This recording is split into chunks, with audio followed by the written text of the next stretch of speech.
Okay, 6 SOE.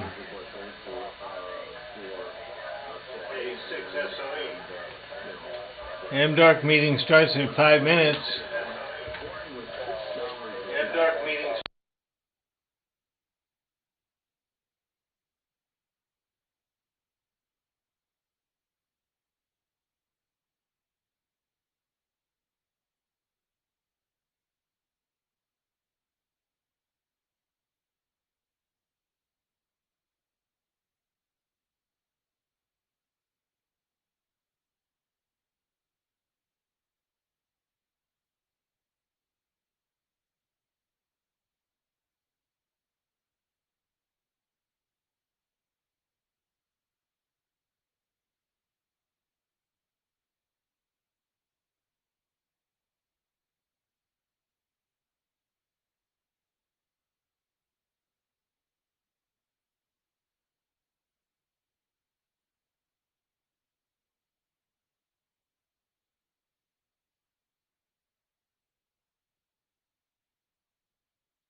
I got to do the same myself.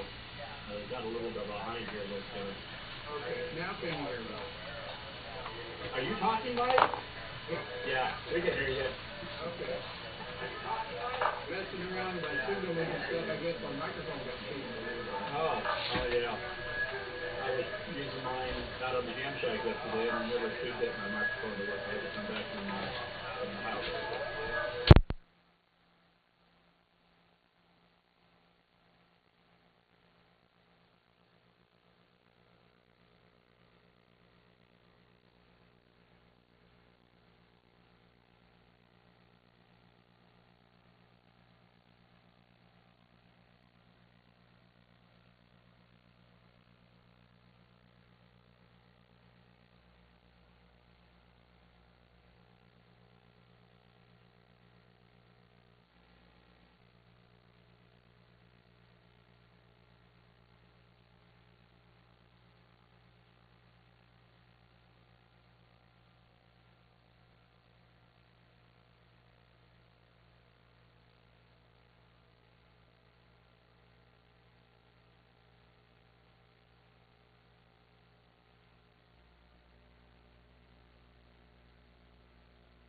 Popping up in the below 90s again.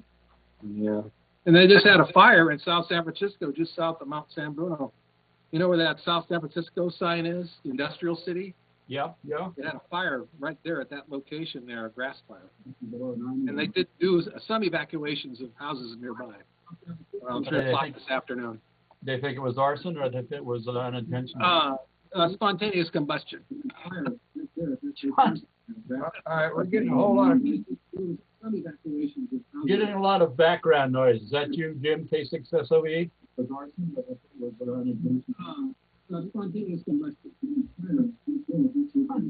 Nope, it's not me. Come from Mike.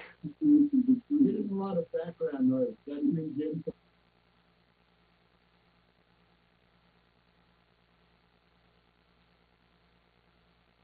Nope, it's not me. well, everybody on the call has been muted, and it's still coming. So I think, Jim, it's maybe your link to there went away.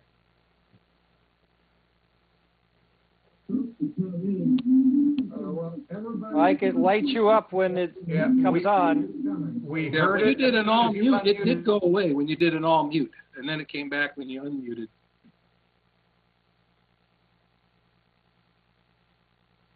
Gone. Now back.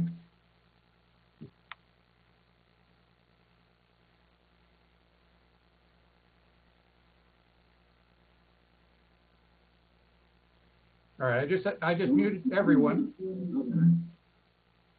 Yeah, it's still coming from you, Mike.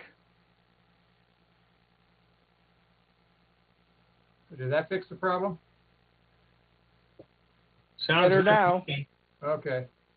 Apparently, I cannot have the YouTube up even if it's muted.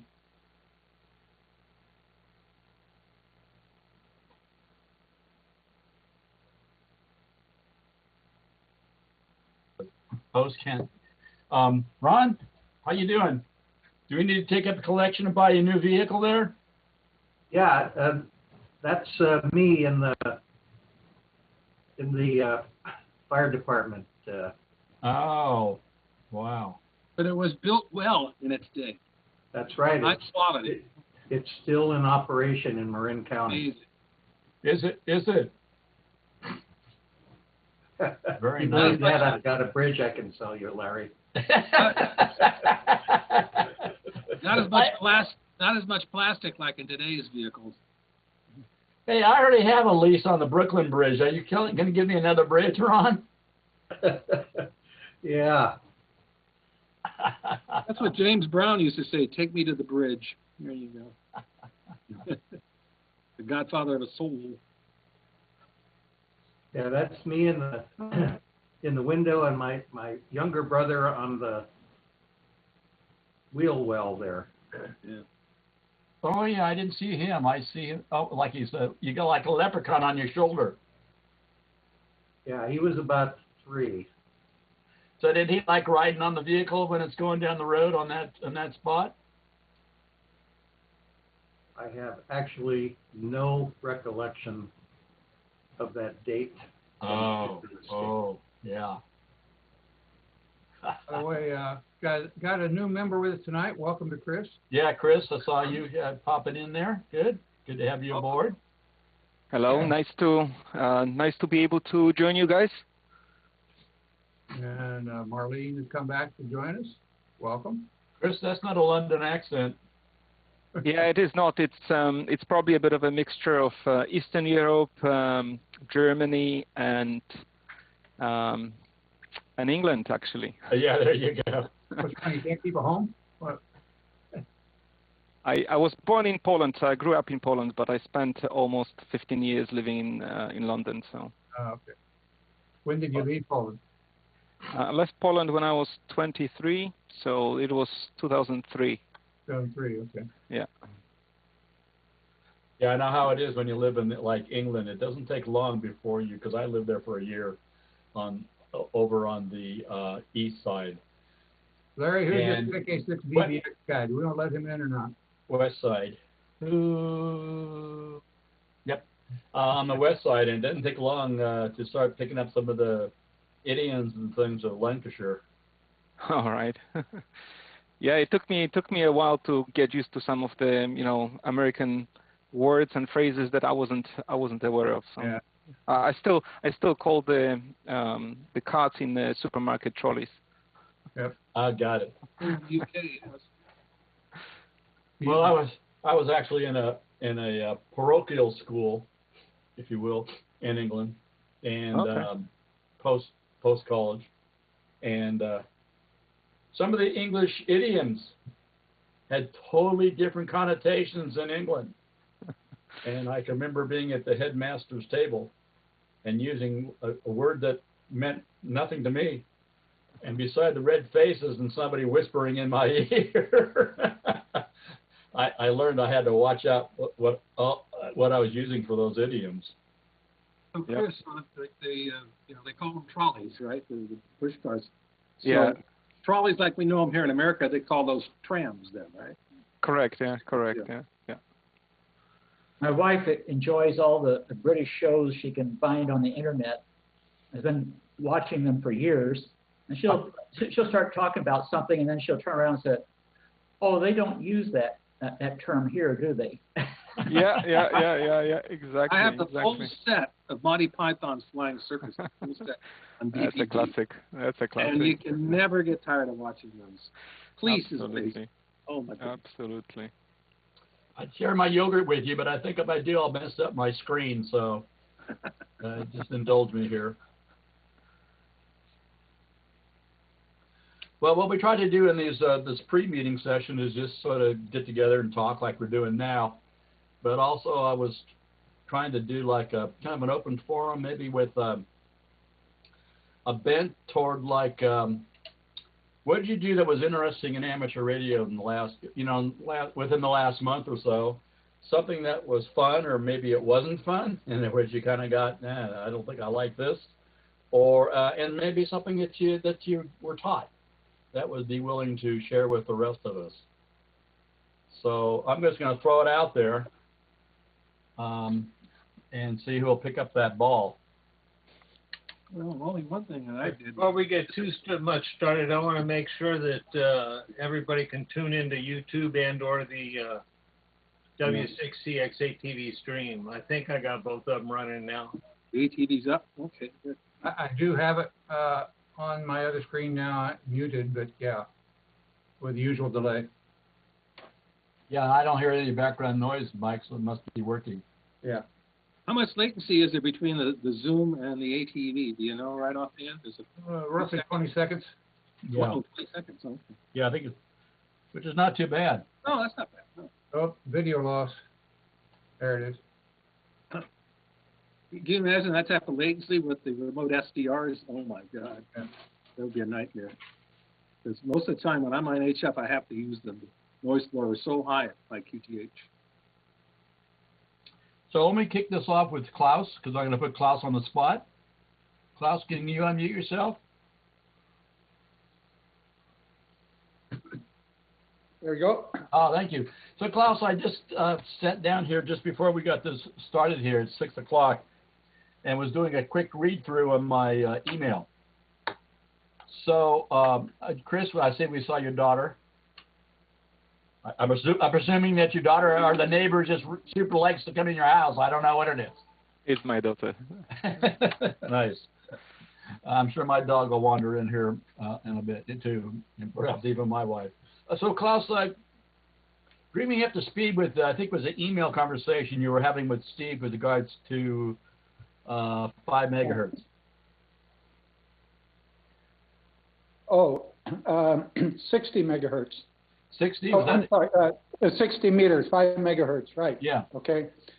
The Mars people, you know, military, blah, blah, blah, just once a year have an exercise with ham radio people. So they try to see how many Mars folks can make contact with amateur radio with hams. And they do that on a 60 meter band. And you know the 60 meter band is divided into those 5 fixed Channels. channels. Yeah. So I managed to. I have a Yaesu FT897, and I managed to get onto the channel 1 digital part, but I couldn't figure out how to get to the upper sideband portion of channel 1 because that's where they were doing their check-ins. It was a voice check-in. And so that took a while. It turns out that on a Yaesu and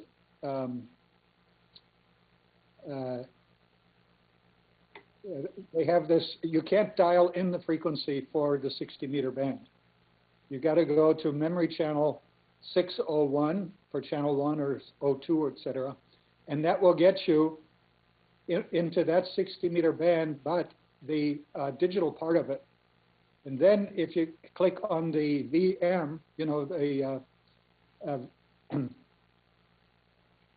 the memory button, then it'll switch you into the voice part, portion of the spectrum. It took me a while to get to that part. In fact, I gave up on that radio for a while and switched to my K3 where I could just dial in the frequency. But that's the secret on, and apparently this is a Yaesu kind of funny kind of glitch or funny kind of programming that they put into it. So if anybody wants to do 60 meter by voice, that's what you have to do. So why do you think they do that? Do you think it's because the channels are so restrictive? The bandwidth is so restrictive for each channel? Yes, yeah. In fact, on the Yaesu, if you just dial in the frequency, it'll say you're out of range. Oh, you know, it won't let you on. So you have to go through their memory channel 601 or 602 or all the way up to 5. And but I think it's to lock them in. But to me, what baffled me was how to get from between data and voice portions of the channel. Can you reprogram that radio so it doesn't do that and just continuous? I guess not. Don't know how. Okay. I did go all through the manual to see what the secret was, but I couldn't find it in the manual either. I sort of just stumbled on it. Well, you started just pushing buttons and thought that this might do it? Yeah, desperate folks do desperate things. You know? Yeah, and when you start having a lot of buttons you can push, and especially when you have buttons with multiple functions, you can be in real trouble. Yeah, and I had a telephone call from a Mars person saying, hey, how about getting on this band? So I was sort of, you know, under pressure to help him out. Oh, took me a while. Remember Armed Forces Day? You know, where they crossband between the Navy and the Air Force and the amateur radio crossband. We used to do that during Armed Forces Day. I don't know if they still do that or not on HF. The Mars channel. You know, like NPG, you know, at Mare Island, contact the amateurs, you know, on their 4 megahertz band and working 75 or 40 meters and so forth, crossband. on Armed Forces Day. That was back in the 70s and 80s. I think I participated in that. I went over to Skag Island and operated over there, the Navy station. It was fun. I think And some PG. of the military units have dropped out of Mars. Like, I'm not sure that the Navy's in it anymore. Yeah. But somebody else might know better. Yeah. I don't know if Navy Mars is still around. I don't know. Larry, has anybody introduced Chris yet? Yes, Okay, great. we've even welcomed him and thanked him for coming, delved into his background, his nationality. We checked I his actually haven't had a checked chance his to. passport. We've been Everything you introduced wanted to to his know daughter. before to ask. We've been introduced to his daughter. Got a blood sample? Oh, we have somebody en route right now. Chris, welcome. Thank you guys, and actually thank you all of you who reached out directly to me through email and gave me a very warm welcome. Thank you very much again. Chris, that's not because how desperate we are. We're just glad to have new members. It's good. You know, it was, to be honest with you, it was my lifelong wish to join a club, and you know, I've been kind of busy, and when I was younger, I never really had a chance to do the license. So, kind of now I'm in my early 40s, so finally I got the chance to do the license, and I thought, you know what, I'm permanently living here. Let me just try and get involved in the local community, and yeah. Well, I would have loved it if you'd said it was your lifelong endeavor to join the MDARC club, but we'll take we'll take a club, and Pay your dues. Pay your dues. And we are glad that we have a youngster in our group now. Okay, excellent. I'm glad to be called youngster. There you go. Larry, which board position should we nominate him for? Yeah, exactly why he's here. Yeah, exactly. I think we still have an opening in secretary. We do have an opening in secretary. Yeah. Can you take minutes, Chris? It sounds a bit like I'm being volunteered, isn't it? Only if you want. Chris, we only use voluntoad methods. That's all. Voluntoad. Of course. So, as you can tell, we are in the midst of nominations, and elections are coming up for us, not only politically, nationally, but all in stately. That doesn't make sense, does it? But also for our club. In fact, Mr. Dick, right there, WM6, he's the head of the election committee, and he'll be talking to us a little bit later during our early portion of our business meeting. So now that I put Klaus sort of on the spot, and thank you, Klaus, for the background on the 60-meter deal. Anybody else been doing anything in amateur radio in the last month or so? I'll even go back 2 months if necessary. Well, one little thing I did was just a couple of days ago, on the Gordo net, the California Rescue on 7250. All right.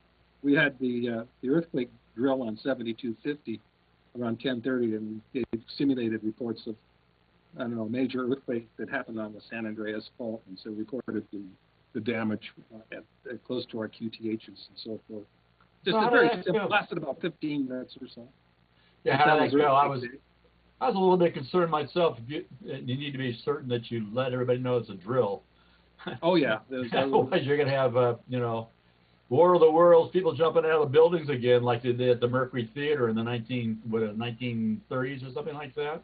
Well, I held up my Makita, and then this is the drill I had right on my hand. Made a few holes.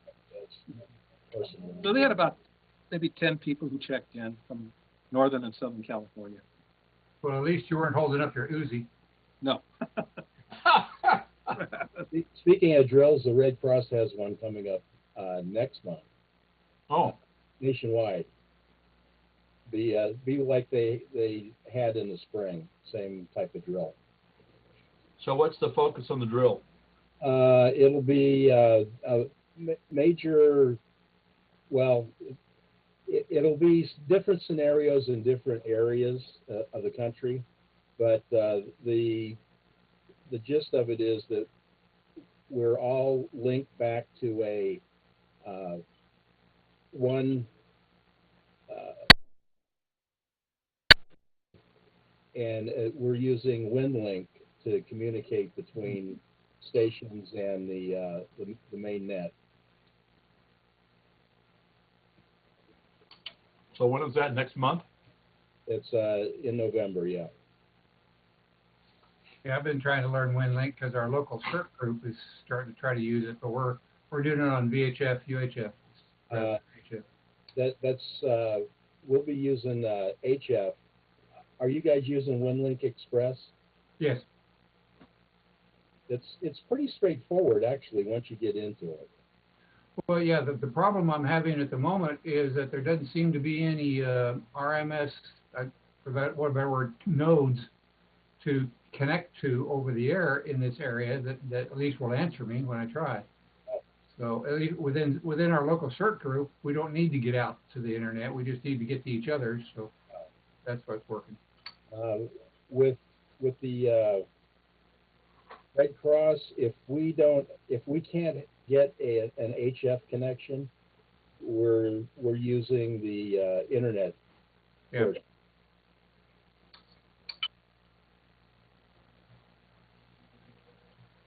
Yeah, I gotta admit that I've done nothing with WinLink. It's an interesting beast. Yeah.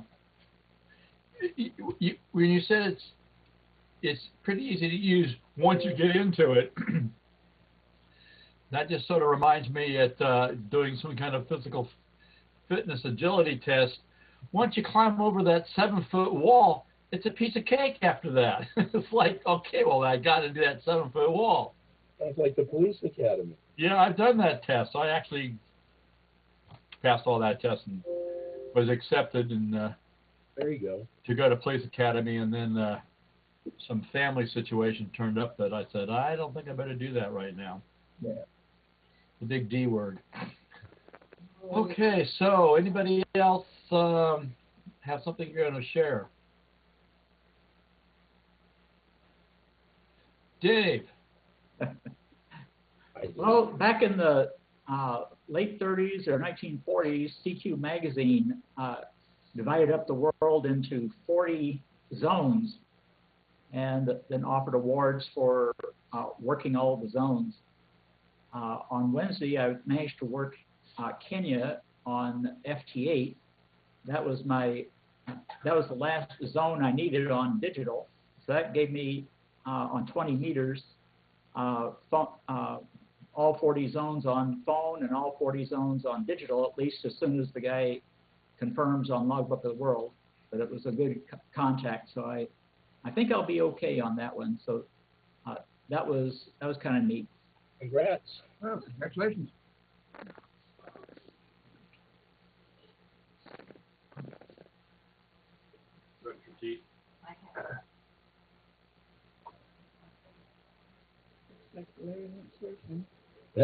Cool, Dave. How long did it take you?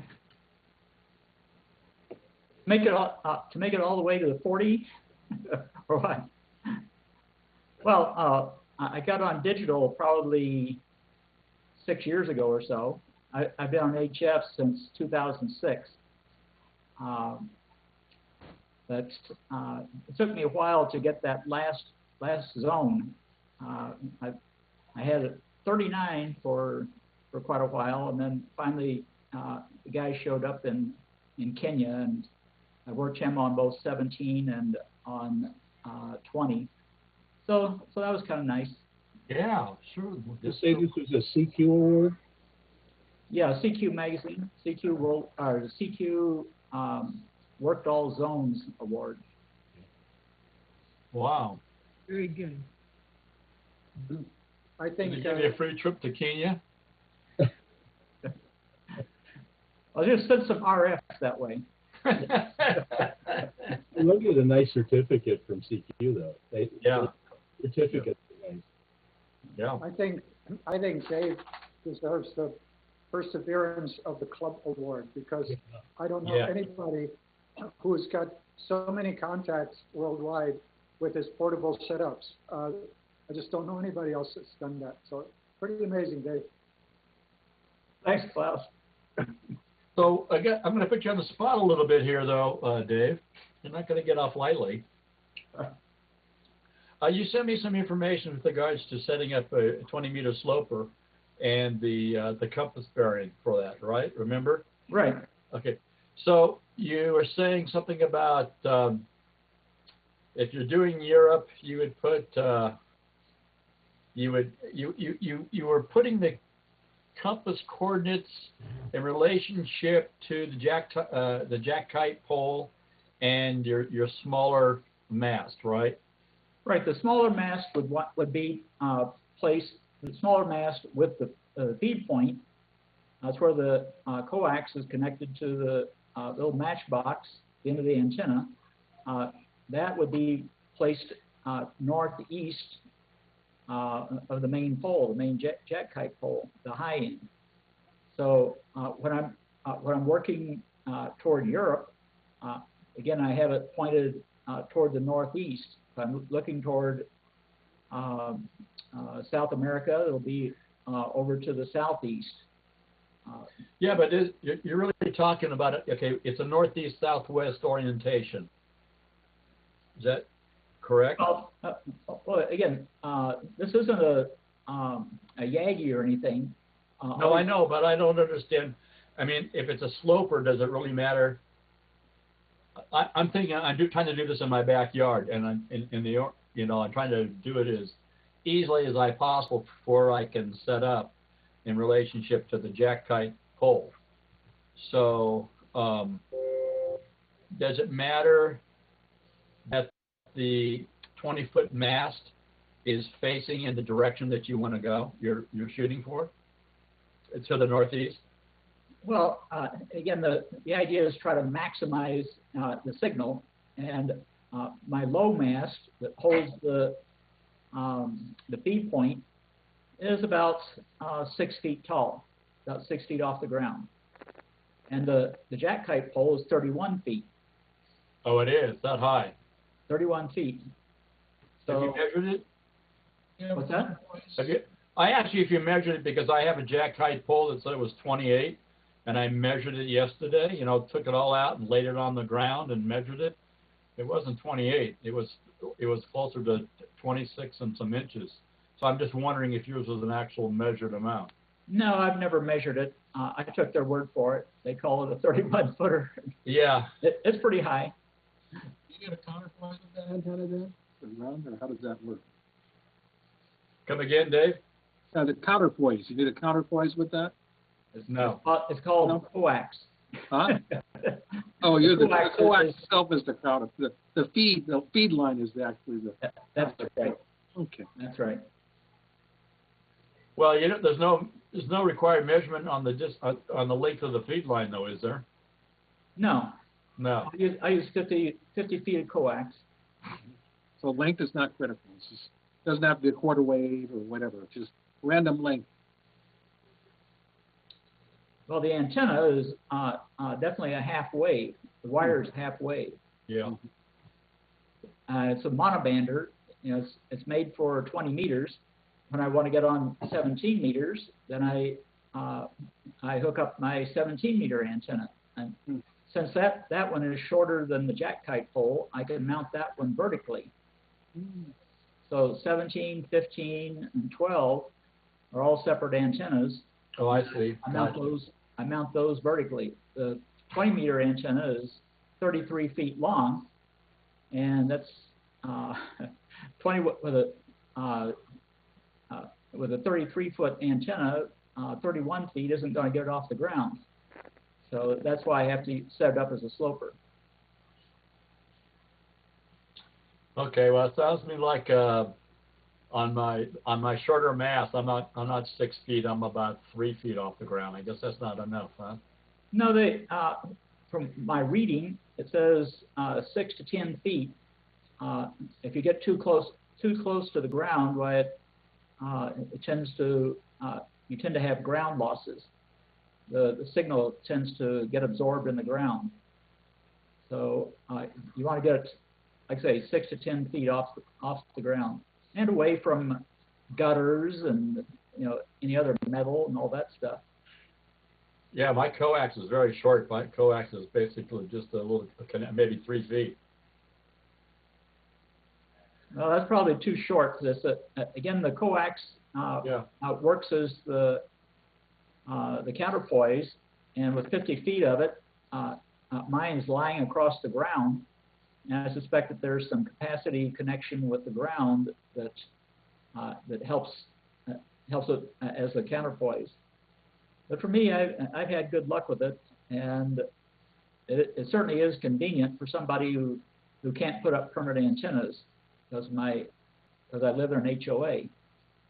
Yeah, well, the jack kite's pretty thin, so it's pretty stealth anyway. Yeah, it's kind of funny. People do notice it occasionally. I noticed I was walking past my neighbor across my backyard fence one time, and she said, "Oh, Dave, you come over here. Every now and then I see these poles sticking out of your yard, and I wondered, what are those things?" So I walked over to her, and I kind of looked each side and leaned in, rather quietly said, "It's what I use to talk to the Russians." And she had a good laugh. So I got on her phone and called the FBI. I've talked to a lot of Russians. I've talked to Russians this week. So it was all true, but no, she didn't give me any grief about it. Well, that's what because I had been working on with my 20-meter sloper, and I will play around with it even more. I've been using you probably remember, how many of you remember Connect Systems at ye old days of Pacificon? Remember Connect Systems? Jerry, I remember right Connect here? Systems. In fact, I was looking at them when I bought my DMR radio. I actually wound up buying it from another company there, but I do remember that was about 3 years ago, maybe. Yeah, so Jerry's actually been kind of a regular person there. And I bought the model that they had was called a CS 108G Plus that they called it, which was a upgraded version of the Xiegu 108G. And I bought it primarily because at the same time I had bought an Alex loop and mag loop, and it was maximum power rating for that was 20 watts, and that Connect Systems radio maximum power output's 20 watts. So I thought that would be a good match. So I've been playing around with that a little bit too. Got a lot of noise. I haven't quite figured out how to get rid of that. The noise level. It's pretty high. But, so, anybody else doing anything exciting with amateur radio? Or how about blowing up balloons, making little balloon animals? Nobody's doing little balloon animals or anything? Well, we're doing it right now. I have a little story. My friend Mike Warren got me all fixed up. How long ago was that? A couple years ago at least, on FT8. I'm a computer challenged kind of person. And I worked it a few times, and then they changed the version of FT8, and I reinstalled that, and in the process, I deleted all of the settings that Mike set up for me. All of them. Totally gone. Everything. So I pooped around for a few months, thinking, well, I guess I'm going to have to dig in. I can't admit to him I undid all the work. So this summer, I got FT8 working again, and I think I was at about 900 contacts in my log, and most of that has been FT8 in the last several months, and I'm at 4,134 contacts. And the Japanese stations and the Chinese stations and the Brazil and Argentina and all those are starting to really get boring. Yeah, unfortunately, we don't have a real good route to Europe from here. Although it was working good today, I said it. I have a Yagi that I acquired, and that really helps. So I point it the direction I want to go. And just today I got, where did I get? I got Northern Ireland, Belgium, France. There you go. All right. Any Aurora Flutter? What's that? Aurora Flutter going over the North Pole? Yeah, pretty much, yeah. Pretty much. Pointed at about 35 degrees to get 35 degrees, Barry? Yeah. So that's been fun. I like I say though, I'm getting bored with those exotic, unexotic places like Belgium. But so, and how many QC zones did you say there was, Dave? 40? There are 40 zones in the CQ award. Okay, I've got 26 zones in my logbook. Okay. So Okay. I guess I'll have to figure out where I need to go to what are the missing ones. But anyway, it's been fun. So, is that mode specific? That award mode specific, Dave? I'm not sure. Oh, yes. I think they have an award for phone, CW, and digital. And also, And of course, for it's band specific also. Oh, right. They have a 5 band worked all zones, and of course those are the classic bands, the 80, 40, 20, 15, and 10. I don't expect to get that one, since I still have not made even one contact on 80 meters. I don't have an antenna for 80. It doesn't quite fit my yard. No, I don't think they have a jack-kite pole that's quite going to do that vertical height. Dick, are you using JT Alert X with your WXJT?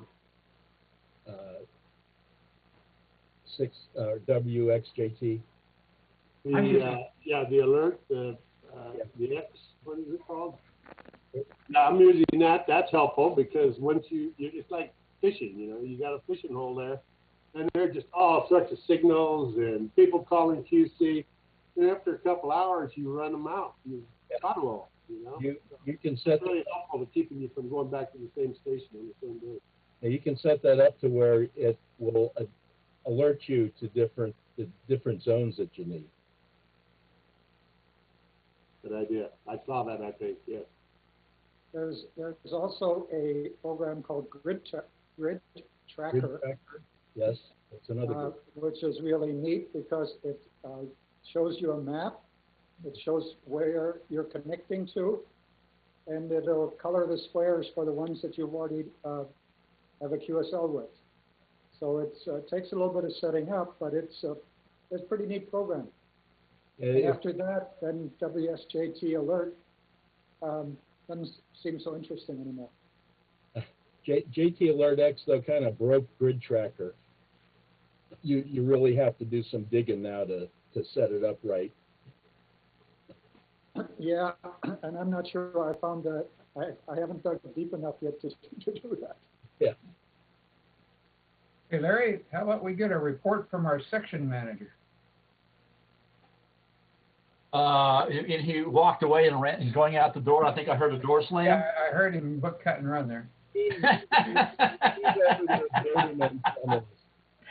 You know me too well.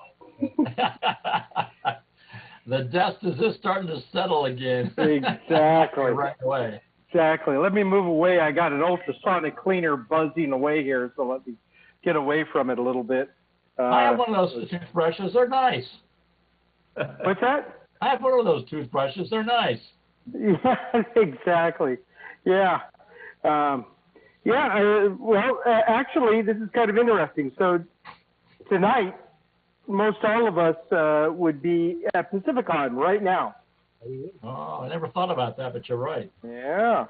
And so it's kind of hard. It's kind of really, really sad that we're not there. But tomorrow, I made arrangements with the other 6 members, so 7 of us that are section managers for the Pacific Division. And within this Pacific Division, we're going to have a Zoom meeting at 1 o'clock, as we always do at Pacificon, and we're gonna hold our meeting, find out how we're all doing and who's doing what and what interesting things. So maybe I'll have some cool and interesting things to bring back to our section, or share what we're doing here with them, and so on and so forth. So Pacificon, in a weird little way, is still living on. At least it's a placeholder for us. But yeah, it's awfully sad not to have Pacificon this year. That's for sure. Yeah, one thing, Jim, though, as far as not having Pacificon today, is because of Mother Nature. It is so hot. Sure, obviously most of the activities are indoors, but there's a lot of stuff happening outdoors too in that heat. Well, that's so Pacificons. We've never had such high temperatures, there at San Ramon. I don't know. Maybe that could be so. We've had a myriad of weather at Pacificon over the years, haven't we? We've had torrential rainstorms. We've had heat. We've had cold. We've had fog. We've had a little bit of everything. So, and a whole lot of smoke. Smoke now. Yeah, holy smoke, that's for sure. Yeah, this year it'd be crazy. Yeah, that's true. In prior years, but anyway, so there's a lot of things going on with amateur radio and the FCC and so on and so forth. A lot of people have asked questions about the FCC has kind of been told by the federal government, by the Congress, that they need to recover the cost of doing the bureaucratic things that they do, such as issuing amateur radio license and so on and so forth. And so, so to take tests and whatnot, they'll want $50 for every time you take a test. They'll want $50 on renewals. They'll want $50 on getting a vanity license. They'll want $50 if you want a hard copy of your license, and so on and so forth. This is not set in stone yet, but this is their report in order, as they call it. This is their proposition of what they plan to do. They haven't voted on it yet. All of you, I hope, have written letters if you feel strongly one way or another. I have. And so we'll see where that goes. Another thing that's been kind of hard on amateur radio has been the 3 gigahertz band. We use the 3 gigahertz band to transport internet traffic, IP traffic, from Jim Tittle's QTH up to North Peak. And it helps us with command and control of our repeaters that are up on North Peak. It also allows Jim to do what he's doing right now and stream the video content of this meeting and their ATV activities out over the internet. And so again, Congress has told the FCC that they need to repack frequencies into smaller bandwidth, go to more efficient, more digital technologies, and they also said make room for 5G. And so the 3 gigahertz band is where they want to sell some space for Verizon and T-Mobile and so on and so forth that may want to use 5G. So a little portion of it they've already sold off, between 3.55 and 3.8 gigahertz, I believe, and they sold that off for $4.6 billion. So certainly, we could put our money together and we could buy our little segment, and I'm sure we could come up with a few billion, no problem. But yeah, well, I don't know if that's going to happen, but that's a problem. But in addition to losing that, we're still on the air, and they haven't given us a date certain when we have to pull our equipment off the air. But it's really disappointing because we were actually planning to expand the use of 3 gigahertz as a backbone for mesh networks. Mesh networks are popular throughout the entire West Coast, and a lot of them are on 3 gigahertz. A lot of ATV operations are on 3 gigahertz, and a lot of people are communicating with their hilltops with 3 gigahertz. So a whole lot of clubs in the West Coast, but throughout the country are affected, and so this is really sad. So our next thing would be we'll just jump over to 5 gigahertz. Well, they gave that away too. So where we were planning to go, we can't do that. So we're looking at 10 gigahertz in other places, but we'll figure out something. But it's disappointing. We kind of need the dust to settle to know really what makes sense for us to do and where to go. But sound like Jimmy got to sneak it in from Canada. Exactly. Canada gets to keep theirs, so they get to keep theirs. Jim, what about the cost of equipment? If we have to go migrate into the 10 gigahertz band, that's more cost, right? Oh yeah, that's big time, and so that's really part of the calculus of why we chose 3 gigahertz, because so 3 gigahertz is not really a consumer or business band here in the U.S., but it is used in other places throughout the world, and so we ostensibly buy domestic gear that was destined for international sales. We show them our ham license, and we're able to buy it and use it here in the 3 gigahertz band. But and we could get it at a relatively inexpensive cost. The gear that we're now looking at could be at a higher cost, and of course, with the pandemic and not doing Pacificon and everything else, the technical committee isn't really looking to do activities that cost the club any money. We really don't want to go to the club and ask them for any money because it's kind of unfair. So we're trying to figure out ways to bootstrap and just do things on shoestring budget or get donations and that sort of method. So we'll always try with that first.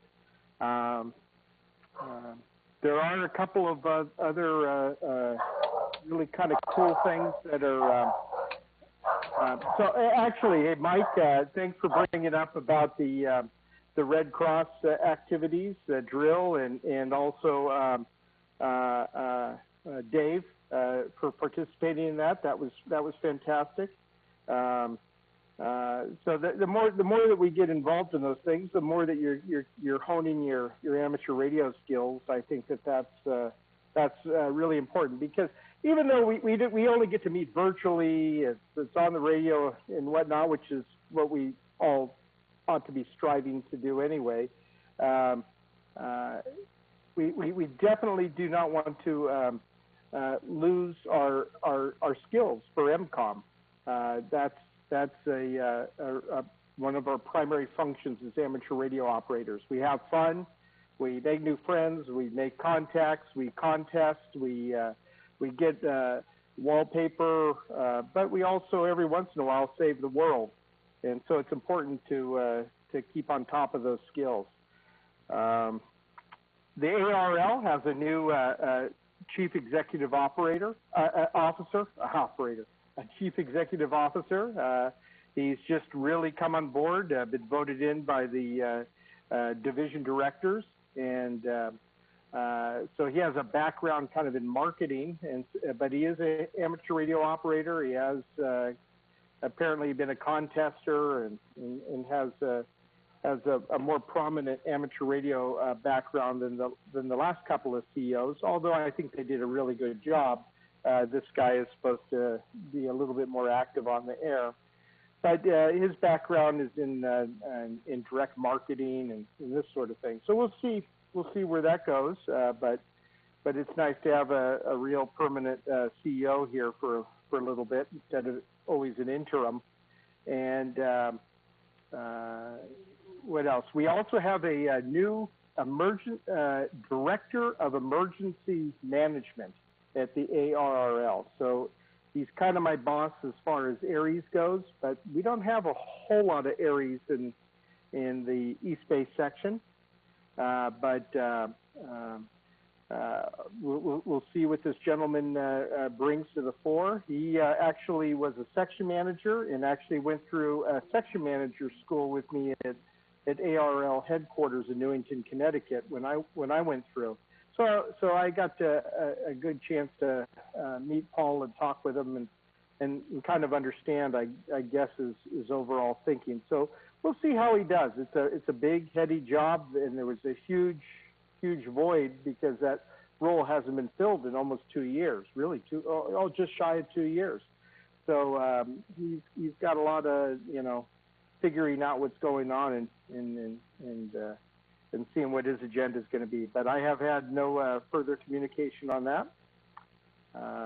And I guess I'll just kind of wrap it up if I could, with just saying that there's been a number of clubs in our section, new affiliated, ARL affiliated clubs in our section, which I'm very pleased to say.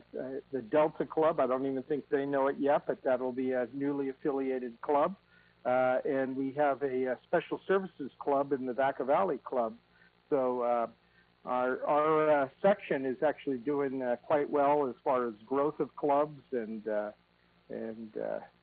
what have you. So I'm real proud of the amateurs in our community, especially during these times. These are bizarre times to run a club. Larry, you could probably testify to that.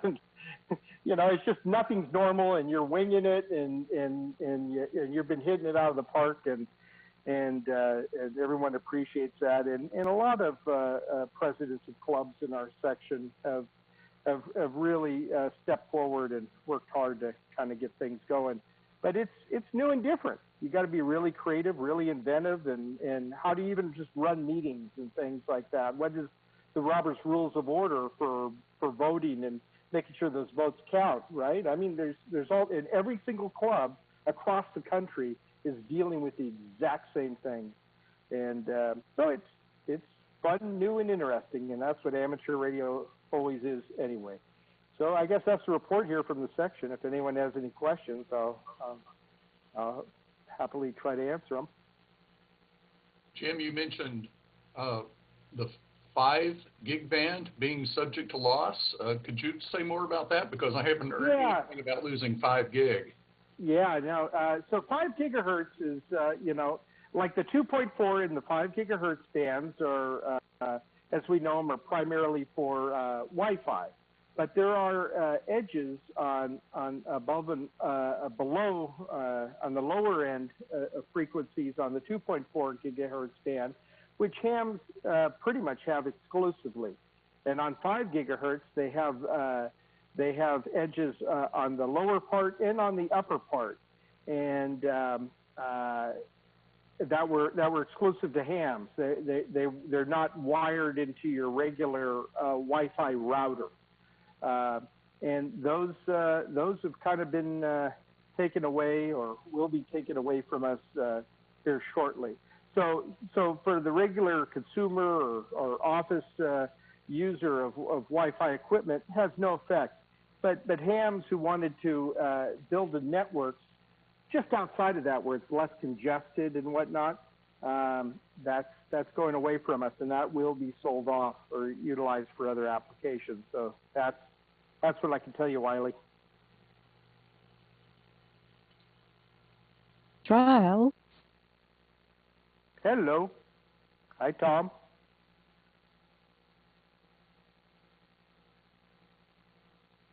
Anyway, that's it. Back to you, Larry. Thank you. Well, now this is Rick Rattray, and I've been a member on and off for years. I'm a member of ORCA, and I've seen your things sent out via email, and I finally get to see you face to face. I appreciate it. And, I'd like to be more active. I'm working 70 hours a week, trying to pay bills still. Rick, I really appreciate that, and I sure wish that I could be a lot better looking for you in person. But it's all I got. You know what, though, Rick? I got to tell you, I have a fantastic face for radio. So there you go. There you go. No, I like being a member. I just not as active as I'd like, and I just got to say, if there's a minute or two, I was in Big Bear last week, and I started.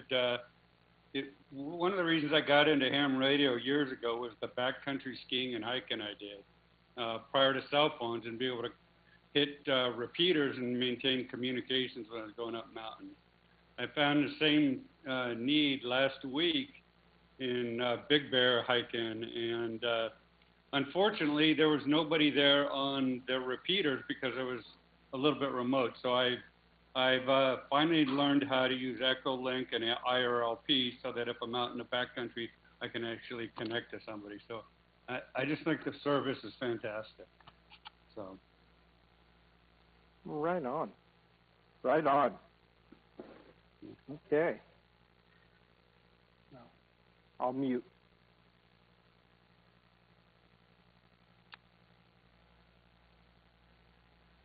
Larry, you are muted. Larry. You're muted, Larry.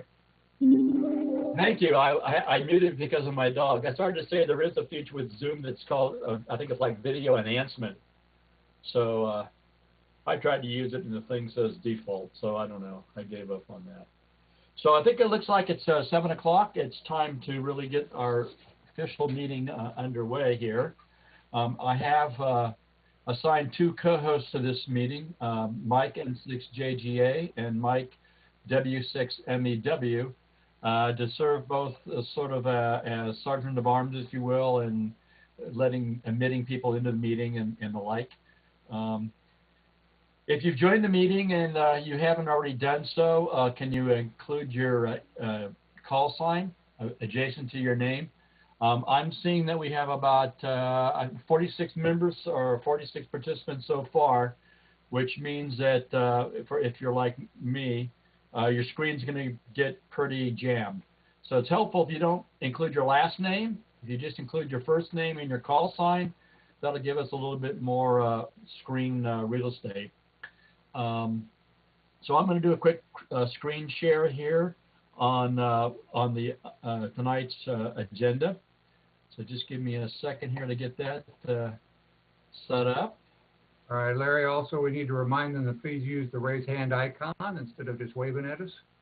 Yeah, exactly. And the reason that is because we can't see everybody video-wise, but we can see in the participants list. And when you use the raised hand icon, you will bubble to the top of that list. And so the co-host can see you right away. Just to let you know, oops, I lost something here.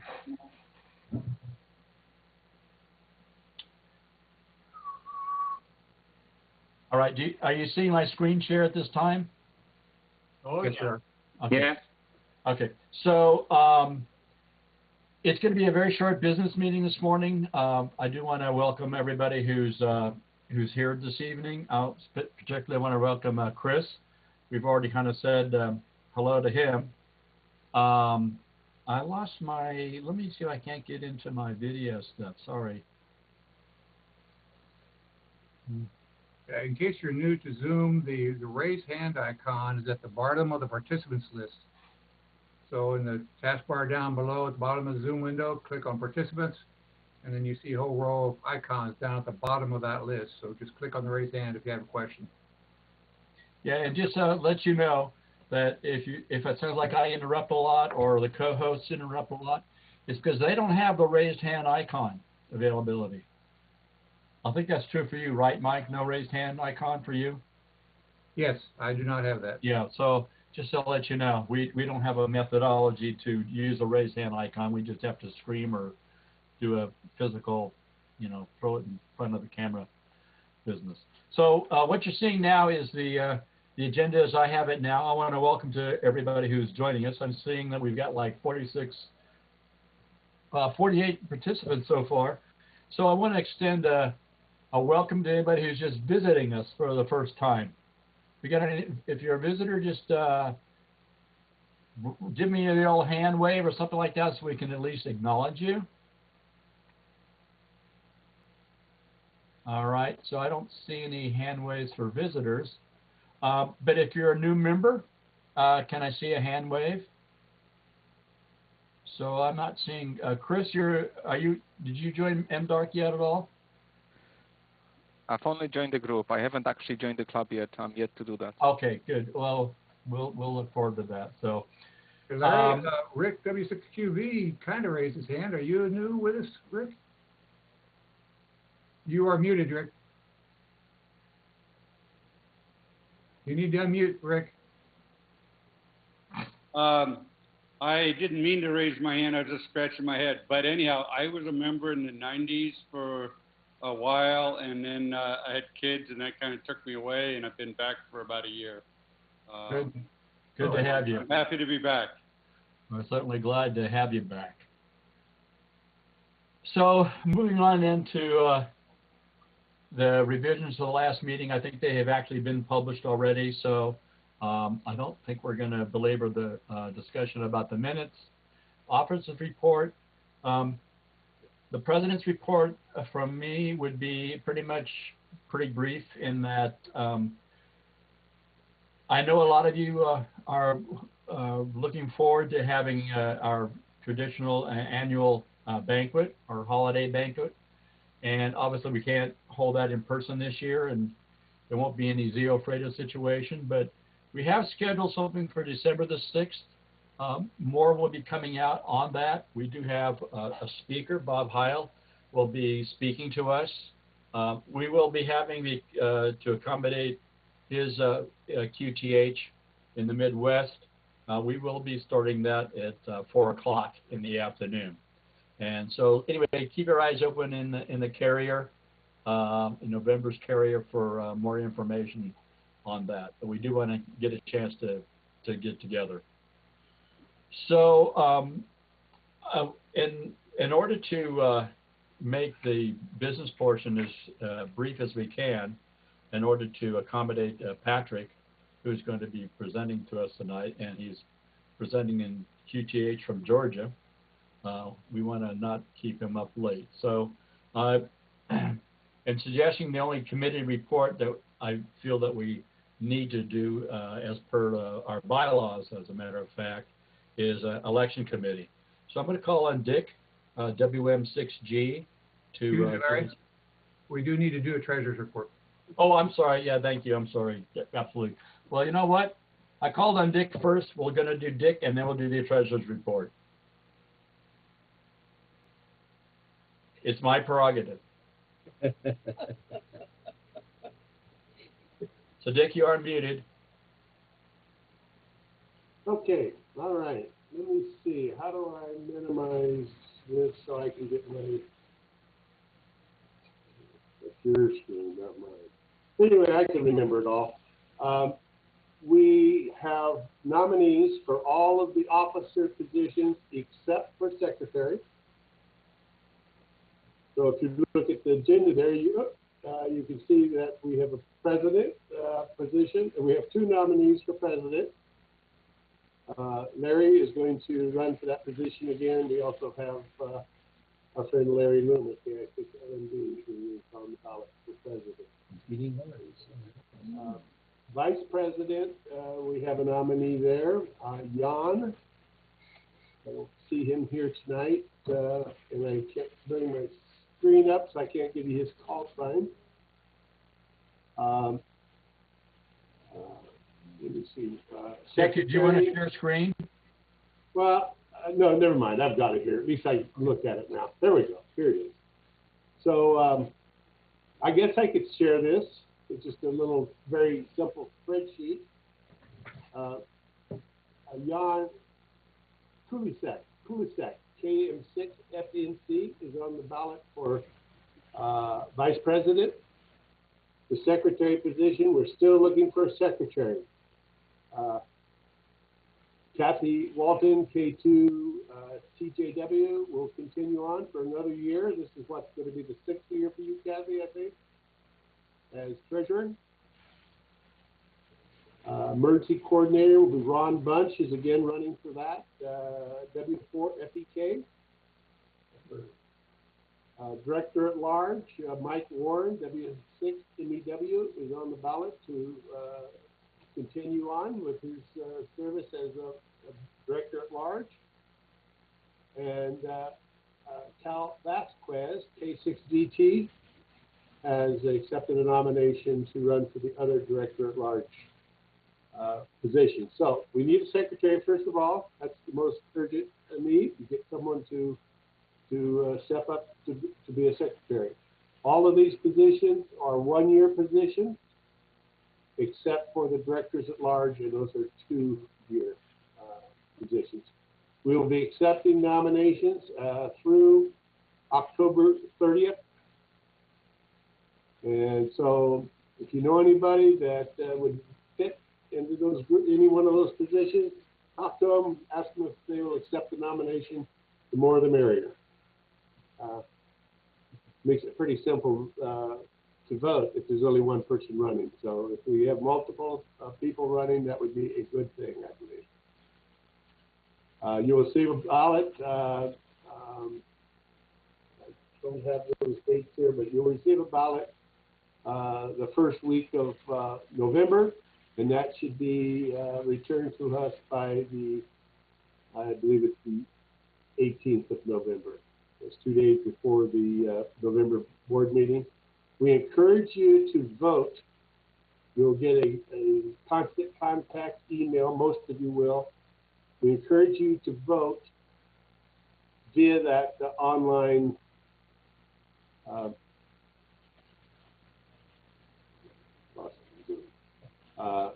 via that constant contact online. You will have the ability to vote at the meeting on November, the November board meeting, but it's going to be complicated. We've got a Zoom meeting here. You'll have to use the chat feature to make any last-minute votes. And at best, it'll be a little awkward for everyone involved. So we really encourage you, when you get that ballot, fill it out and get it back. There will be a few of you that will receive mail ballots. There'll be a self-addressed stamped envelope. Vote right away and get that returned to us. So that is where we stand with the election committee. Are there any questions? The membership meeting is on the 20th. It's a membership meeting, not a board meeting. Correct. That's correct. Yes, it's general membership meeting. That's on the 20th. Thank you, Larry. So the ballots have to be back to us by the 18th of November. 2 days. So the bylaws require that the ballots be in 2 days prior before the general meeting in November. So, Just comment. I can't believe no one's running for secretary. It's a cush job. Come on, guys. That's Larry. Well, it's actually an important job, and it's a fairly easy job if you can, if you can take notes. That's what we're looking at, right? We're just asking somebody to be there to take notes. So it's a great opportunity to become involved on the board, become a voting member on the board. And so if you have something that you really, want to put before the board, and that's a good opportunity just to step in into that position. So, and guess what? No party affiliations required to vote. So I expect everybody should be able to vote. Should have had a lot of practice by then, right? After the other big election. So any questions for Dick? Seeing none, thank you, Dick. You're welcome. And now I'll segue back into Kathy for the treasurer's report. And Kathy, I'll screen share what I have here.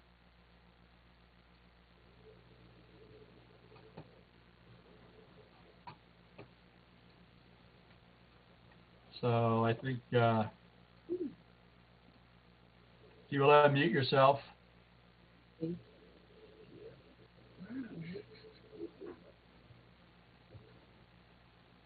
All right, can you hear me? Yes. All right, very good. Okay, this is the monthly report for September. Rather than read all of the numbers to you, I'm just going to note that the MDARC checking account for the month we're at a negative $1,361.85.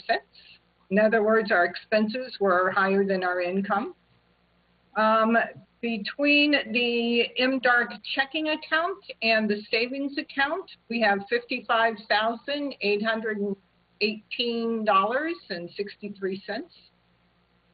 Our equipment self-insurance fund is $57,257.48. Pacificon balance is $14,753.09. So our total assets for The club is $127,829.20. So, does anyone have any questions? So Kathy, you might want to mention that Pacificon balance is from 2000, profit from 2019. Is that correct?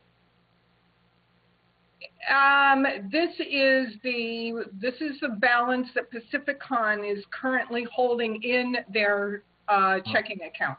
I got it. Okay, got it. Got it. So any questions for Kathy? Okay, hearing none. Thank you. Whoop. Do I hear a grunt?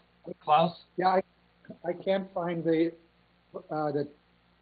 chat session to raise my hand when the screen view is up. Anyway, my question is, how do you determine how much to leave in the checking account compared to putting in the savings? I know that interest rates are low, but even a little bit is better than sitting in a checking account. Is there some algorithm that we have? The checking account does earn balance. Does earn interest with a $25,000 balance. And the savings account earns interest as well. So we're not really losing interest by having a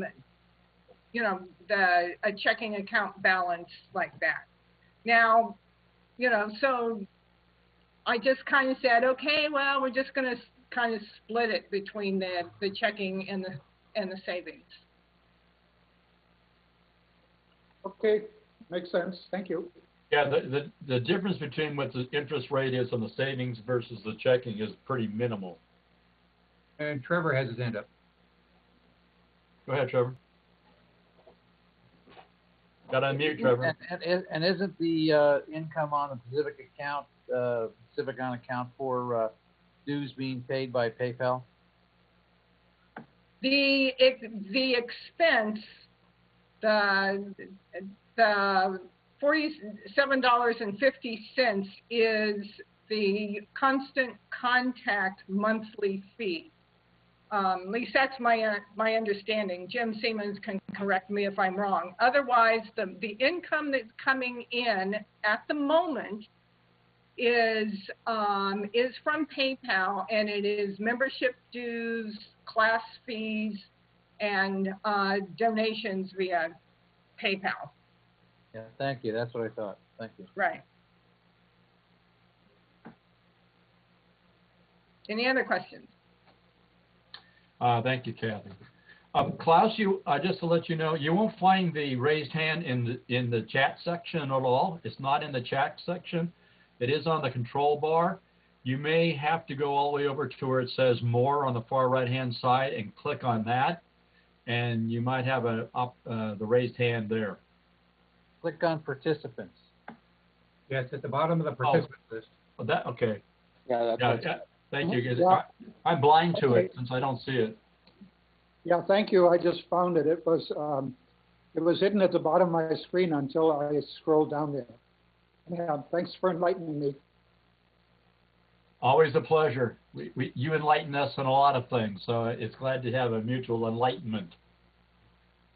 So I think that we've pretty much gone through what I had planned on the agenda, and in order for us to segue as rapidly as possible to Patrick.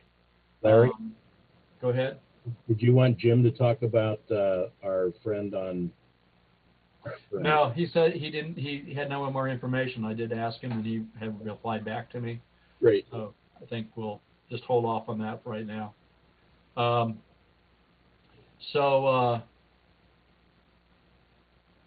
think we'll segue to Ed, who can introduce our tonight's speaker. And Patrick, we're glad to have you. I can see that you got a nice view there, and you must be in your backyard, right? You are muted. Still muted. Not. I'll tell you what. We'll get Patrick on the air here.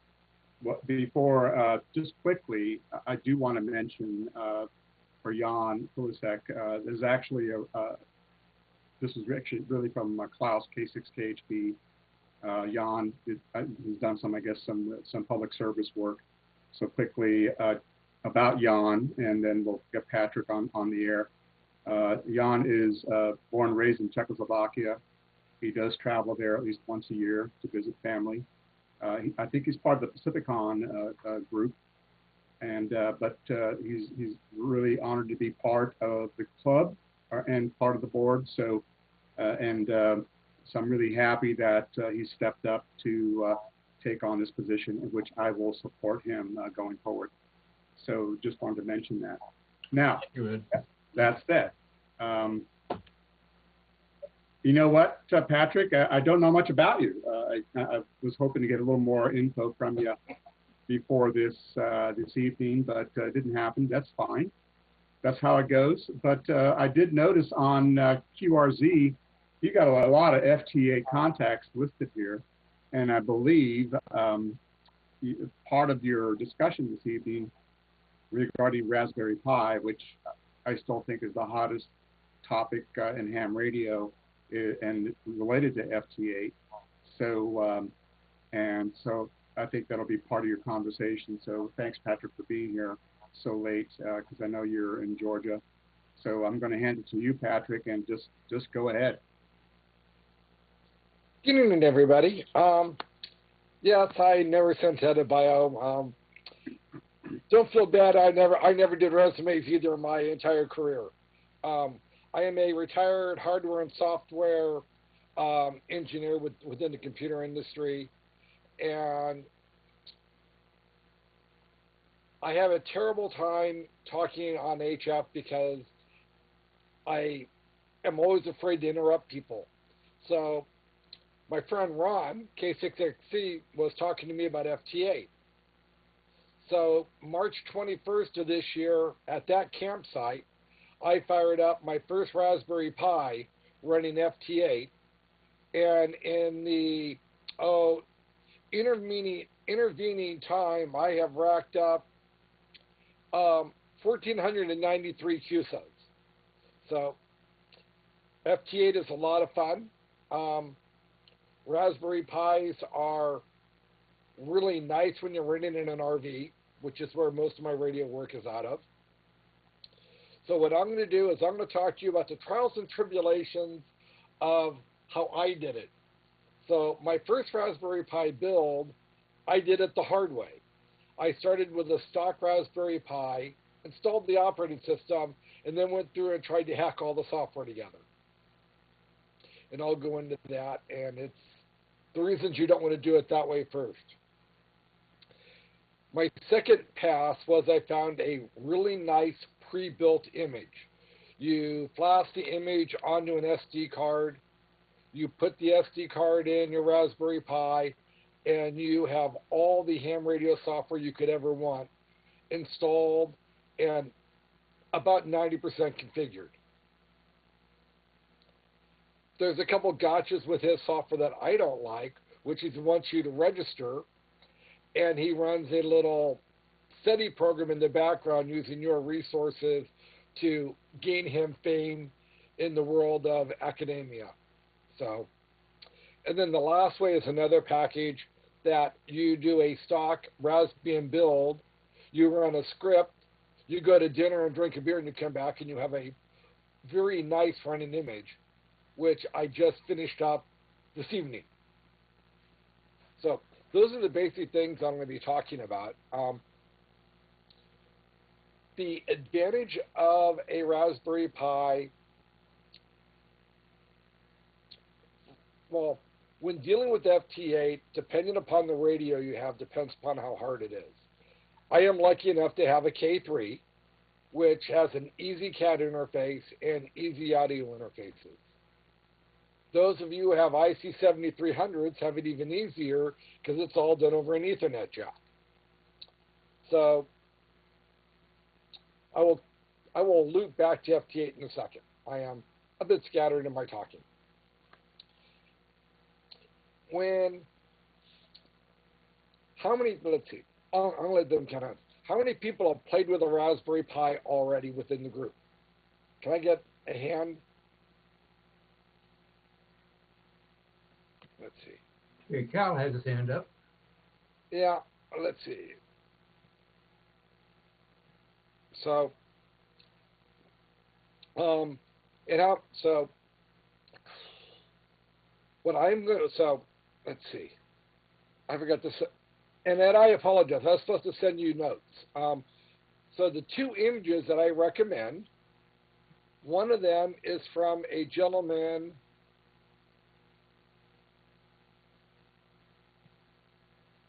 W3DJS. He has something called Ham Pie. It is a fully configured, pre-built image. You flash it onto an SD card, insert it into your Raspberry Pi, boot it up, and you have everything you need to actually be running FLDigi, WJSTX, APRS, Echolink. It has pretty much everything you could ever want pre-installed on this image for you. And all he asks is that you send him an email, and he'll send you a code. He'll send you a command you run to remove an annoying flash screen. Or you could send me an email, and I'll tell you how to remove the annoying flash screen, and I won't record who you are because it just kind of felt like registration. I don't like registering software. Was that W3DJF? Go ahead. William 3 Delta Jack Sierra. Sierra. Okay, got it. And it's actually it's a very well done software package. I will say that all I've really played with is the FT8 portion. I ran Field Day for the North Georgia group running it. I ran it. I'm actually still running it right this second because I haven't switched over into the new one. But it's kind of neat. The other image that I'm just switching to is from KM4 ACK.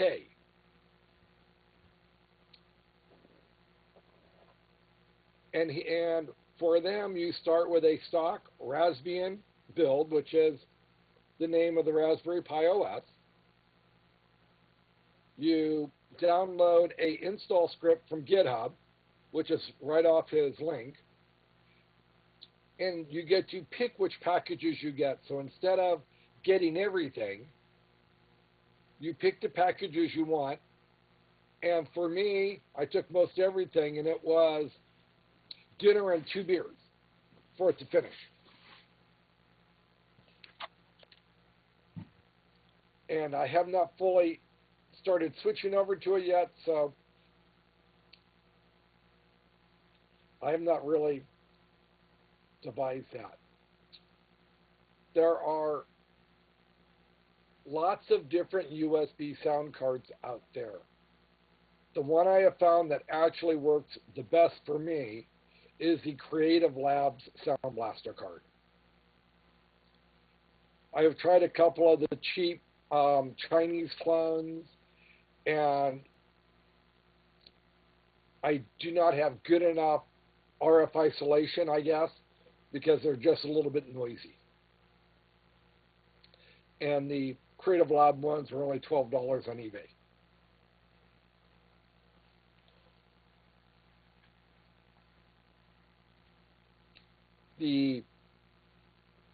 There is a new version of Ubuntu out for the Raspberry Pi that has a lot of nice new features, except for it is not pre-licensed for real VNC. So if you're going to sit in front of your computer constantly and not do remote desktop, I recommend the Ubuntu image. If you're going to want to use the remote connection, then you want to stay with the Raspberry Pi OS distribution because it comes pre-registered with a legal copy of real VNC, which is probably one of the nicest implementations for remote work.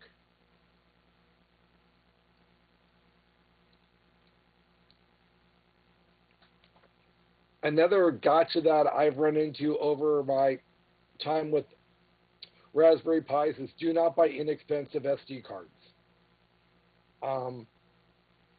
You'll get about 6 months out of them if you use them a lot, and you'll think everything is running fine, and then you will reboot the box and you'll find that all the data that you thought was in your log file is not there. So,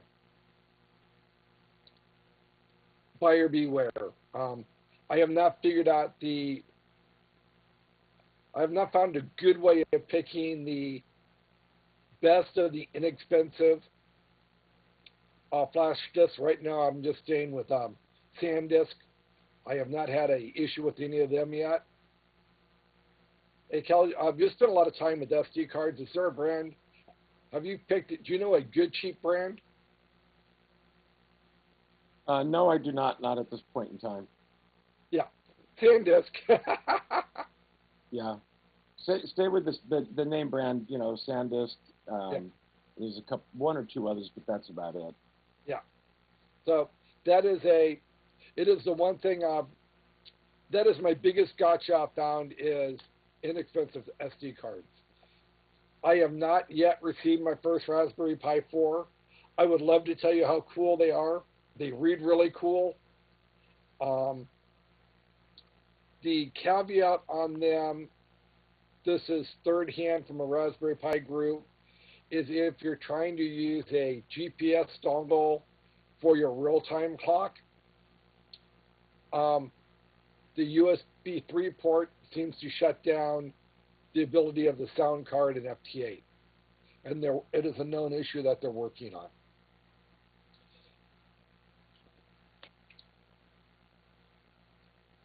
And unfortunately, let's see, what else?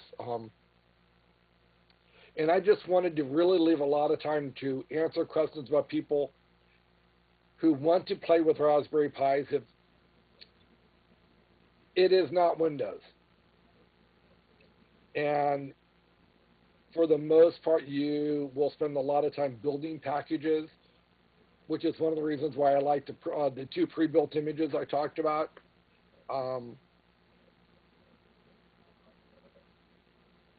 After a while, I recommend you try to build them. The great part about a Raspberry Pi is the SD cards pop in and out really easy. So you get one working, you get it happy, you back it up, and then you break it. And the worst thing you do is recopy your master one back over and keep playing.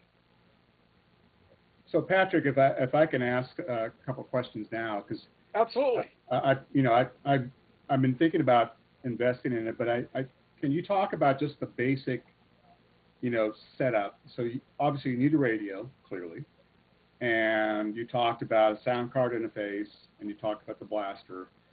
So the Pi hardware is part of that setup. So you got the Pi hardware, which has the software that you introduce somehow with SD cards, and then that interfaces with a sound blaster or some kind of interface card to the radio. Is that right? Yeah. Okay. So how do you control?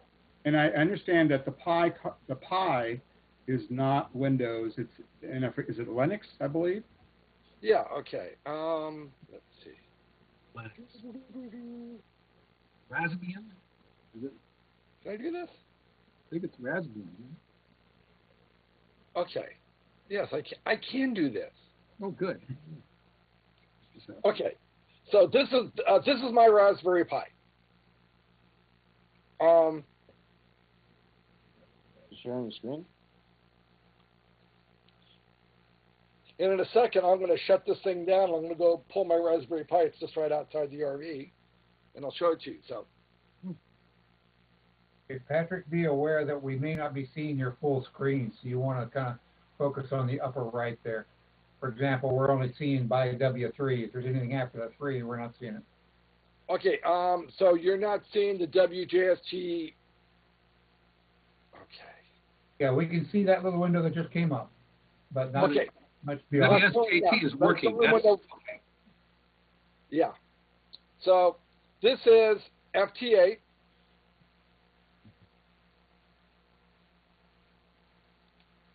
And one of the things where it's really different is the radio setting is the same.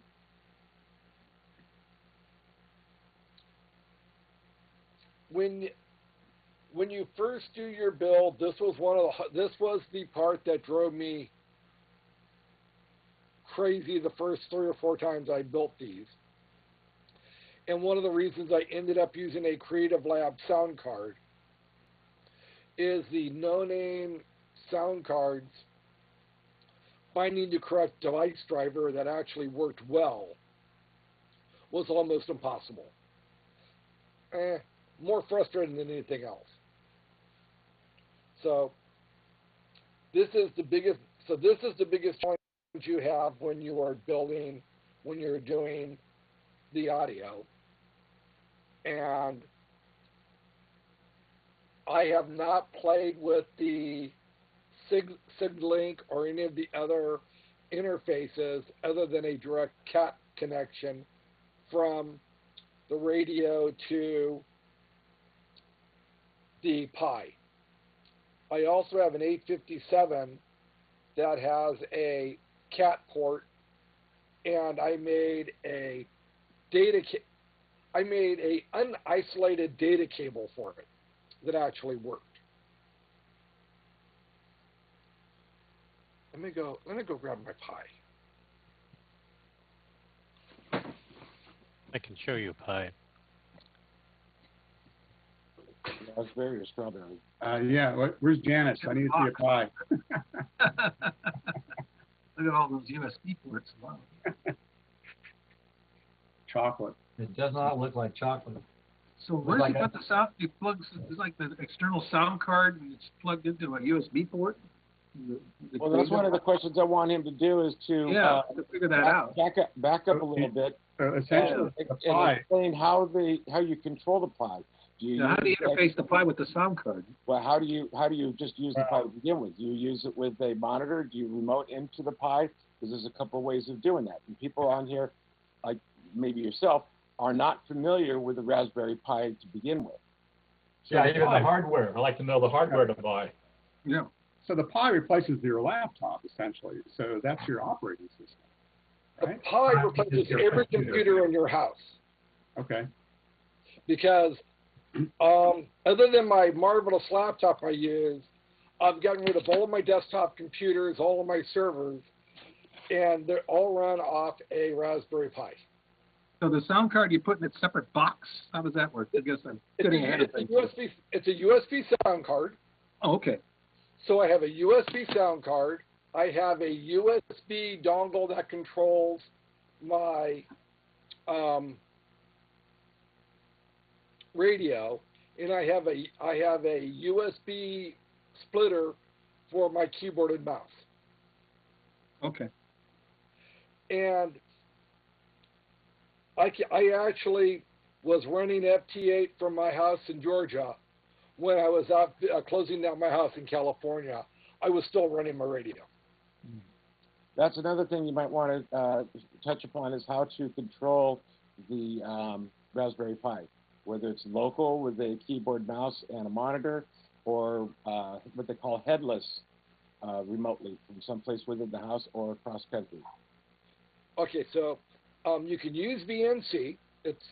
Or if your native workstation is Unix-based like a Mac, you can actually run X11 to control your Raspberry Pi. For the most part, I recommend VNC. It gives you full control.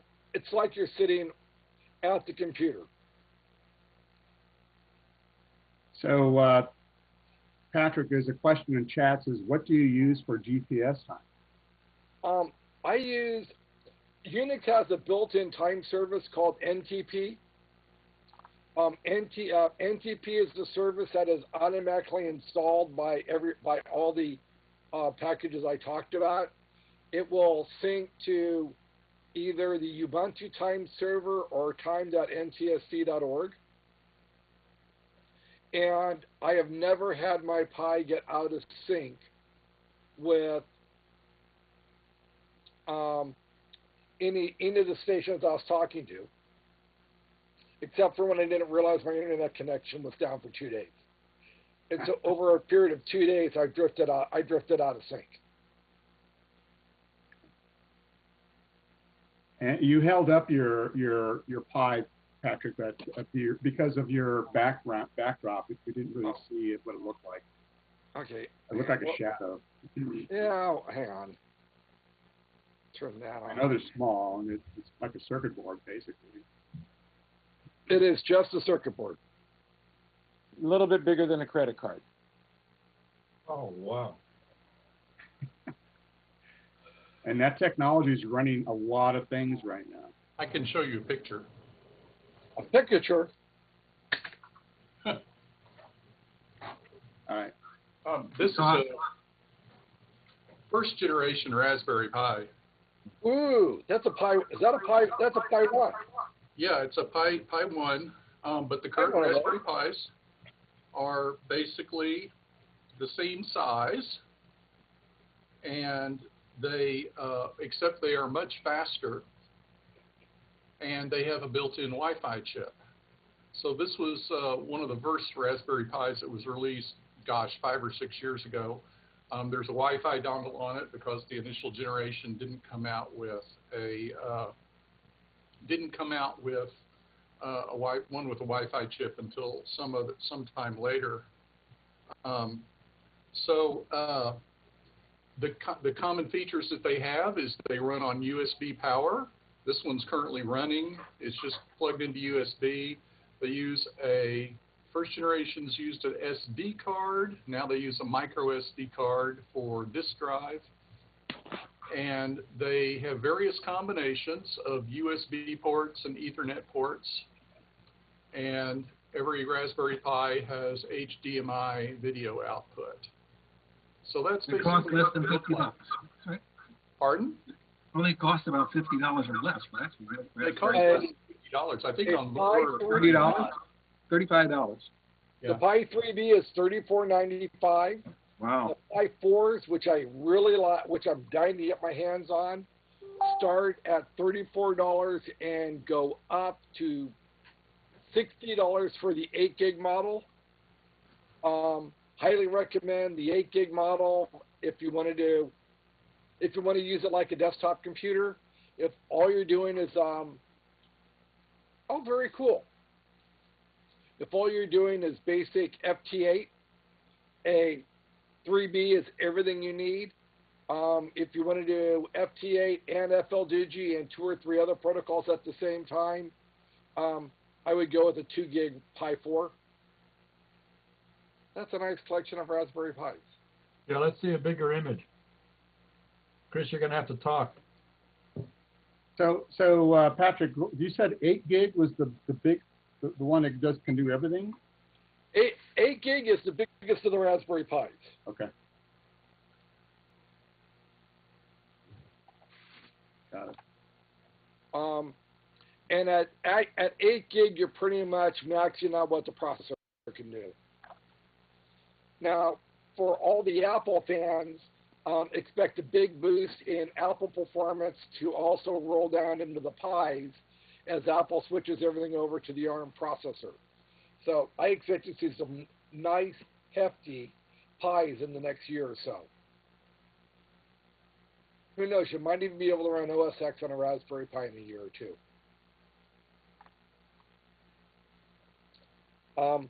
The other thing that's really cool about the Pi, I have one that is a Wi-Fi router. So because I travel a lot, I piggyback Wi-Fi and rebroadcast it in my motorhome with a built-in VPN to my house. So as a multifunction computer device, they're one of the coolest things I've played with. They also have the Raspberry Pi Zero and the Raspberry Pi Zero with both Wi-Fi and Bluetooth in them. And that's not much bigger than a dongle.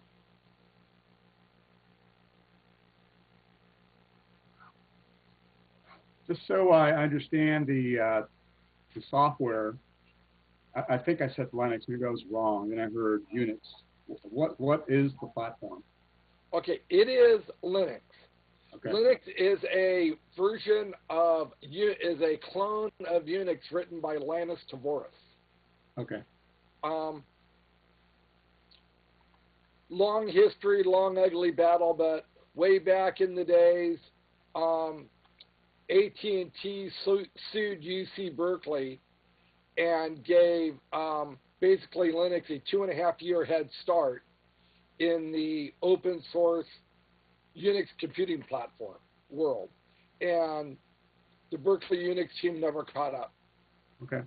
So if most of us, probably a lot of us who are not software engineers and don't have a lot of experience with Linux, is that hold us back, or can we still, enjoy this technology? Absolutely. The images I recommend, go with the full desktop install. It gives you a GUI. It is close enough to Windows that most people that I know, figure it out. There are marvelous support groups on Facebook. There are more YouTube videos than you could shake a stick at. And I'm willing to bet within the club there's probably, 15 or 20 people who do it all the time. Okay, there's got to be a Raspberry Pi breakout group there, Larry, or future leadership. I had them laying around the house, and I really was interested in FT8 because I wanted to do HF, and I don't like talking. So it's what got me started doing one, and then I heard someone talk earlier about WinLink. WinLink also runs a WinLink compatible app also runs on the Raspberry Pi, which is delivered via the 2 pre-built images. So does that work? Have you used it? Yes. The WinLink app. Okay, I'll give it a try. The easiest way to get the WinLink one is go with the KM4. Oh God, I hate forgetting. KM4 ACK. Yeah, KM4 ACK with their build. That is actually will be the easiest way to get the WinLink package running. I have read various streams across. There is a great YouTube group called Ham Radio and Raspberry Pi.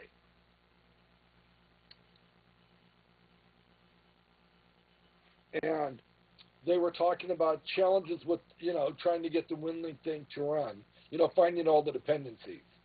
And this guy's build script finds all the dependencies and just builds it for you. So for those who are lazy, it's what I recommend. All right, that's I'm lazy, it's what I'm running. Yeah, I'm the lazy guy. So, and I've seen other products from weather stations to ham calendars and whatnot that are running on the same technology. In fact, I think the weather station just purchased I think it's Pi driven, but it sounds like that technology is getting everywhere. Oh yeah, our marvelous ATV group has a ATV transmitter based upon the Raspberry Pi. Hey Jim, you have one you can hang up? Look at that. So that is a Raspberry Pi with a video encoder and a video transmitter for digital TV. You may have one pre-built for you for the marvelous price of, I think it's $300. Oh, it's more than that.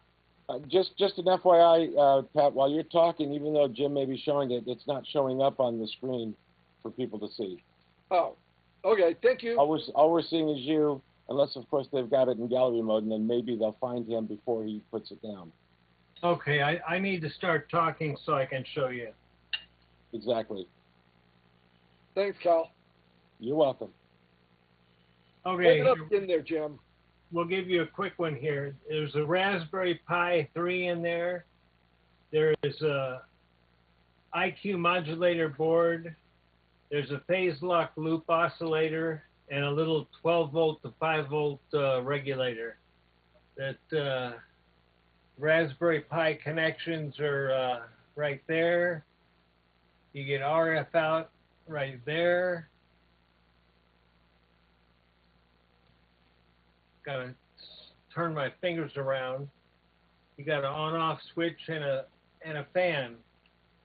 So yeah, it's I believe $300 for a complete transmitter for the ATD digital repeater. Is that the Pi 3 or the Pi 4? That's a Pi 3 Plus. He has it running on the Pi 4. The software is now running on a Pi 4. I think they're doing a little bit more testing. I went to sleep last night instead of listening to the whole ATV net. You know, you guys run stuff way too late for this guy. Well, it's late now, Patrick. Way late for you now, so we appreciate it. And I will say that I am happy to help people with any Raspberry Pi type issues. My email address is unbelievably hard to remember, kk6dbx@arl.net. All right. Appreciate it. And yeah, and I think probably now, since we're about almost 8 o'clock, which is getting close to 11 o'clock your time. And let me say this, Patrick, just check your email.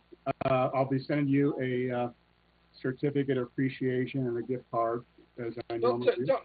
Don't send me a gift card. Don't do it. You can donate it back, because other speakers have, and we'll auction them off. But I have to do it. All you need to do is tell me that you give it do back. Me a favor. Don't send it to me so I don't have to send it back. Okay. I'll make a note. But everybody on the meeting has heard it. They're all witnesses. I do appreciate your time. If you guys have any other questions, this is pretty. You know, I'm fascinated by this stuff, and I'm really not that technical. I'm just a chemist. But I do want to get into Raspberry Pis. I did want Patrick to talk about his experiences with it, and it looks like some of you guys here locally are doing it as well, which is great. And but Patrick, appreciate your time. I want to let you go and get some rest. So I need someone to go to Alaska so I can get my Alaska contact. I am 3 short of work all states. I don't know anybody in Alaska with a hand. Send me a plane ticket, I'll go. You should come out here. Is that a one-way ticket, Jim? Come out to California. One-way ticket. I did work Alaska State. Right. One way is good enough. I'll walk home. So I see Klaus has his hand up. Klaus has his hand up. Alaska stations are all over the place in FT8 in California. Time out. Klaus has his hand up. So for somebody who wants to get started in this and is a real novice, do you have a YouTube or some kind of reference material to check?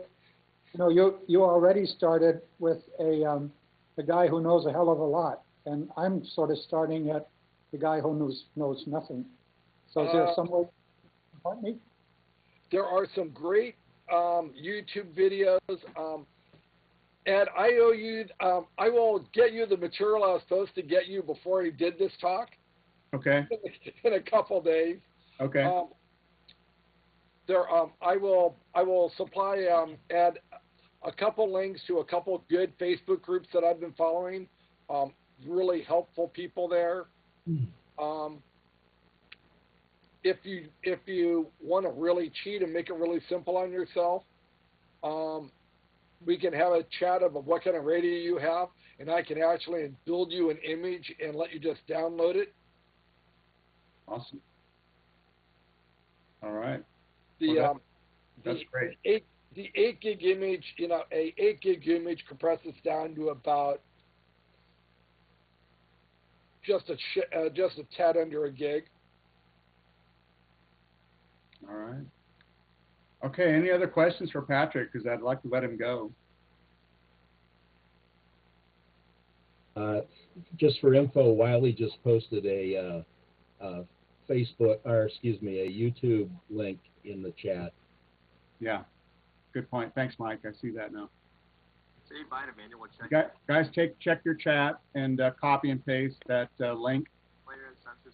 And I want to let Patrick go because it's late on his end. Appreciate it, Patrick. Great job, Patrick. Be in touch and send me your info on that connections and social media stuff as soon as you can. No rush. Yeah, and I apologize for being so scattered. The last month of my life has been a little bit messed up, but I had fun talking with you. And like I say, if anyone has questions, shoot me an email. I'll get back to you faster than I get back to Ed. Well, you better talk to me first before you send that email. All right, Patrick. Thanks very much. Hey guys, I'm going to get out of here. All right. Okay. Bye, Patrick. Miles, do you want to take your hand down? All right. So I'll hand it back to you, Larry. Do you want to finish this off? I was going to punt and send it back to you, Ed. And that's fine. I can do that. I mean, like I said, I've been interested in the technology, but I take one technology at a time. So, I've only been a ham for 10 years, so I don't know everything. And, but everything I've seen and read and see, I've looked at, I'm more focused right now on SDR. But at Raspberry Pi, that technology, I think, is in more things that we use day to day than we think. So I think it's important for us to acknowledge it. And ham radio clearly is a huge venue for the technology. So I was happy for Patrick to talk about it. And clearly, we've got members here locally that are using it. So now, as an extension going forward, the local guys, I want you to step up and start talking about how you guys are applying the technology to keep this thing going. So that's what I have to say. Yeah, I guess I had a question having to do with hardware. If I were to go Google for Raspberry Pi, and what would I be looking to buy in terms of I'm used to with HF radios and VHF, UHF. I'm looking at a model number. Yeah, I'll leave it to the other experts. I'm not an expert. The other guys on that are still on our Zoom right now. But it's essentially it replaces your computer. So what you're going to be doing with the Raspberry Pi, you'll have a keyboard and mouse, and a lot of times people use a wireless one so they don't have any wires going to it. An HDMI monitor, even your TV. If you've got one of the newer TVs that run HDMI inputs into it, that'll be your monitor. And the newer ones, like they were saying, have Wi-Fi. So all you do is once you've got the operating system on there, like you do with any other laptop or computer that's going to connect Wi-Fi, enter the information for the Wi-Fi to it. You've got your 4 USB ports, so your interfacing of it is going to be similar to interfacing any other laptop. The only thing is you're going to have to take and make sure that the device, like a sound card like he was mentioning, has the proper drivers within or available to the Raspberry Pi. It's right, exactly right. So that was my impression, that it replaces your laptop with a different operating system that's more compact, more versatile, and you have to download the right software for the sound cards, and have some familiarity. And I don't want to program it. I don't want to do that. But the functionality is as good or better than a laptop. Yeah. Well, Windows 10 has the drivers already installed, right? Or if it doesn't, it updates and gets those drivers. How does the Raspberry Pi get those drivers? They're generally included with the operating system, and if you use one of the pre-built operating system images, like our presenter suggested, Those will have the drivers that you need for just about everything. So that was W3DJ7 S. That was the one. I don't really remember. W3DJS was one of them. Yes, it was one of them, and the other was KM4ACK. Pardon, Rick? KM4ACK. I've used that, and I've got an IC7300. I dabbled in it for a couple months, about 8 to 10 months ago. The audio interface was a bit challenging depending on which program we were using. So I had some programs work pretty well and some didn't work at all. Right. And I would say even more challenging for me was decoding when I got on a program, what it was FT8 or JT65, all these streams coming in digitally to know what to plug in as what you were listening was, for me, a real challenge. So I ran out of time with the new job and kind of just couldn't keep up with it. But it was interesting, but it was not that easy for me. I just have to say how much FT8 has really been a shot in the arm for HF radio. So there's a lot of people like me who live in noisy environments where they can't erect a permanent outside antenna. And you either have to operate with a piece of wire thrown out a window or operate mobile. And FT8 is usable at very low power levels and very high noise levels. And it also involves what's the right word to say it, canned QSOs. So basically every FT8 QSO is the same, and it's under the definition of the program. And that has an attraction to people who may not want to interact that much with other hams, who may not want to converse, who are shy about going into a rag chew. In HF, a lot of times you've been in QSOs where the other operator didn't want to talk to you. You know, FT8 kind of eliminates that. If you want to be disparaging about it, it's called robocalling, because you literally can set up FT8 to sit there and make QSOs without any operator intervention whatsoever. But on the plus side, I think it's greatly outweighed by the renewed interest that it sparked in HF communications. If you tune across the HF bands, CW bands are pretty much dead. Slow speed CW, nobody is using slow speed Morse code. The phone bands are almost dead except for prearranged nets and rag chews. And FT8 has kind of taken over, and the other modes, in addition, like PSK31, have pretty much dropped off to nearly nothing. So it's been a big shot in the arm for HF.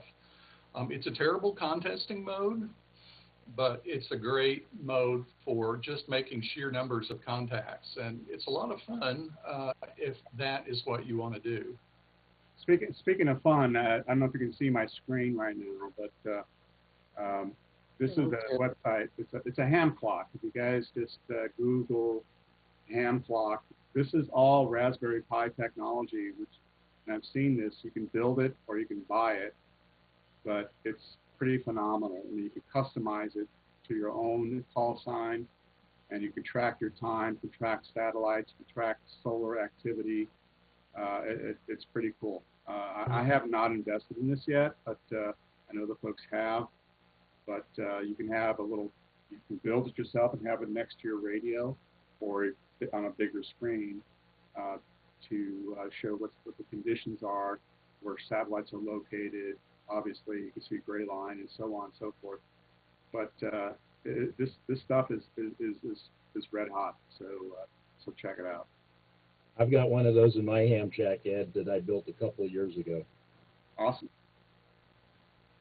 I'm going to stop sharing. I don't see it. I don't. You see it? I'm sorry. Let me try it again. I just shared my screen. It gave me the ability to do it, so I just assumed everybody could see it. Yeah, it was showing. Was it? I guess you must have fallen asleep then. Ed, why don't you post that web link into the chat box too? Yeah, absolutely. I'll do that right now, because once you shut your chat down, it's gone. But I'll Yeah, do then that we now. can save the chat at the end. You can save your chat. Okay, I will do that. I don't know if you can see the, I guess you can't. Yeah, no, It's I'm in there somewhere. Yeah. I just sent the link to the hand plot on the chat. Okay, yeah, we got it. All right, good, thank you.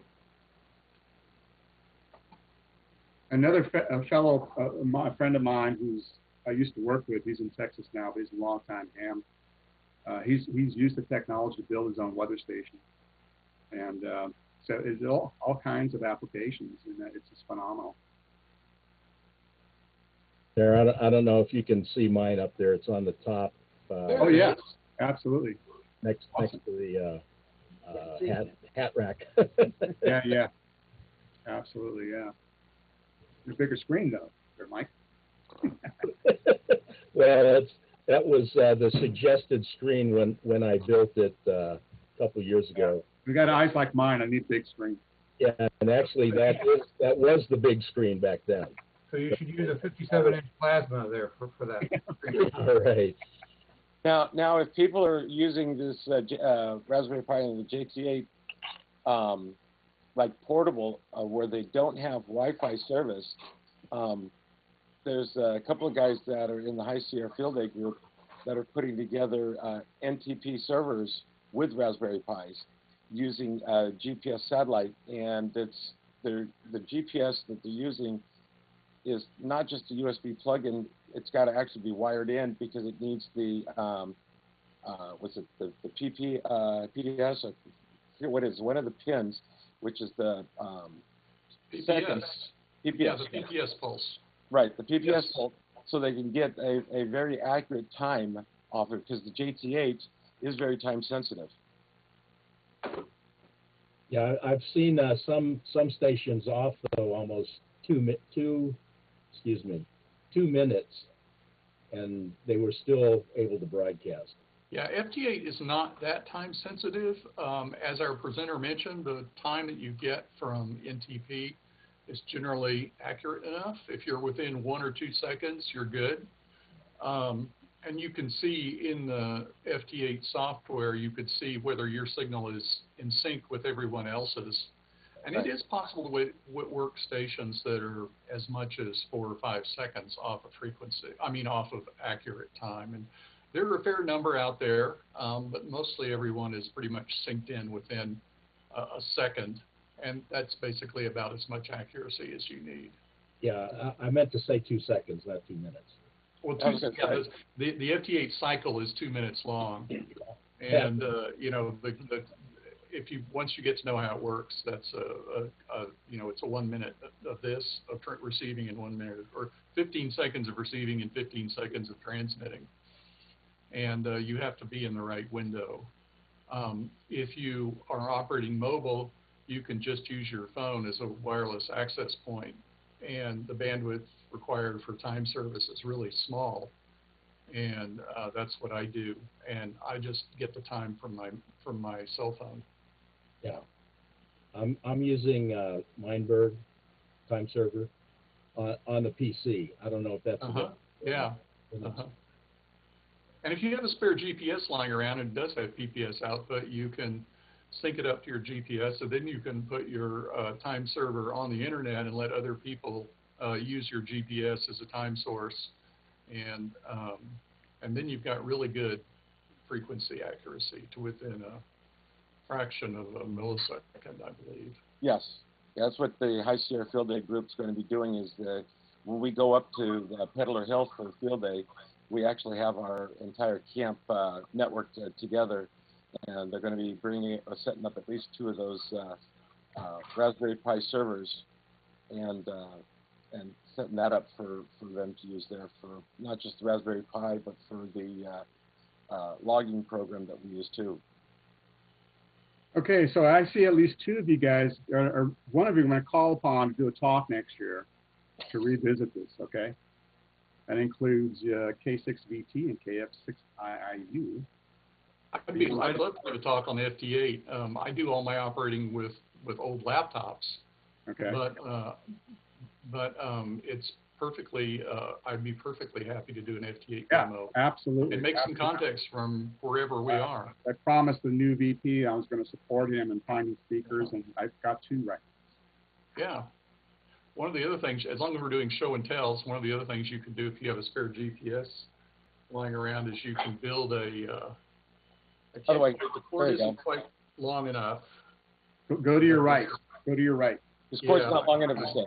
There we go. Camera a little bit of your computer. This is the KF6IIU Grid-O-Matic.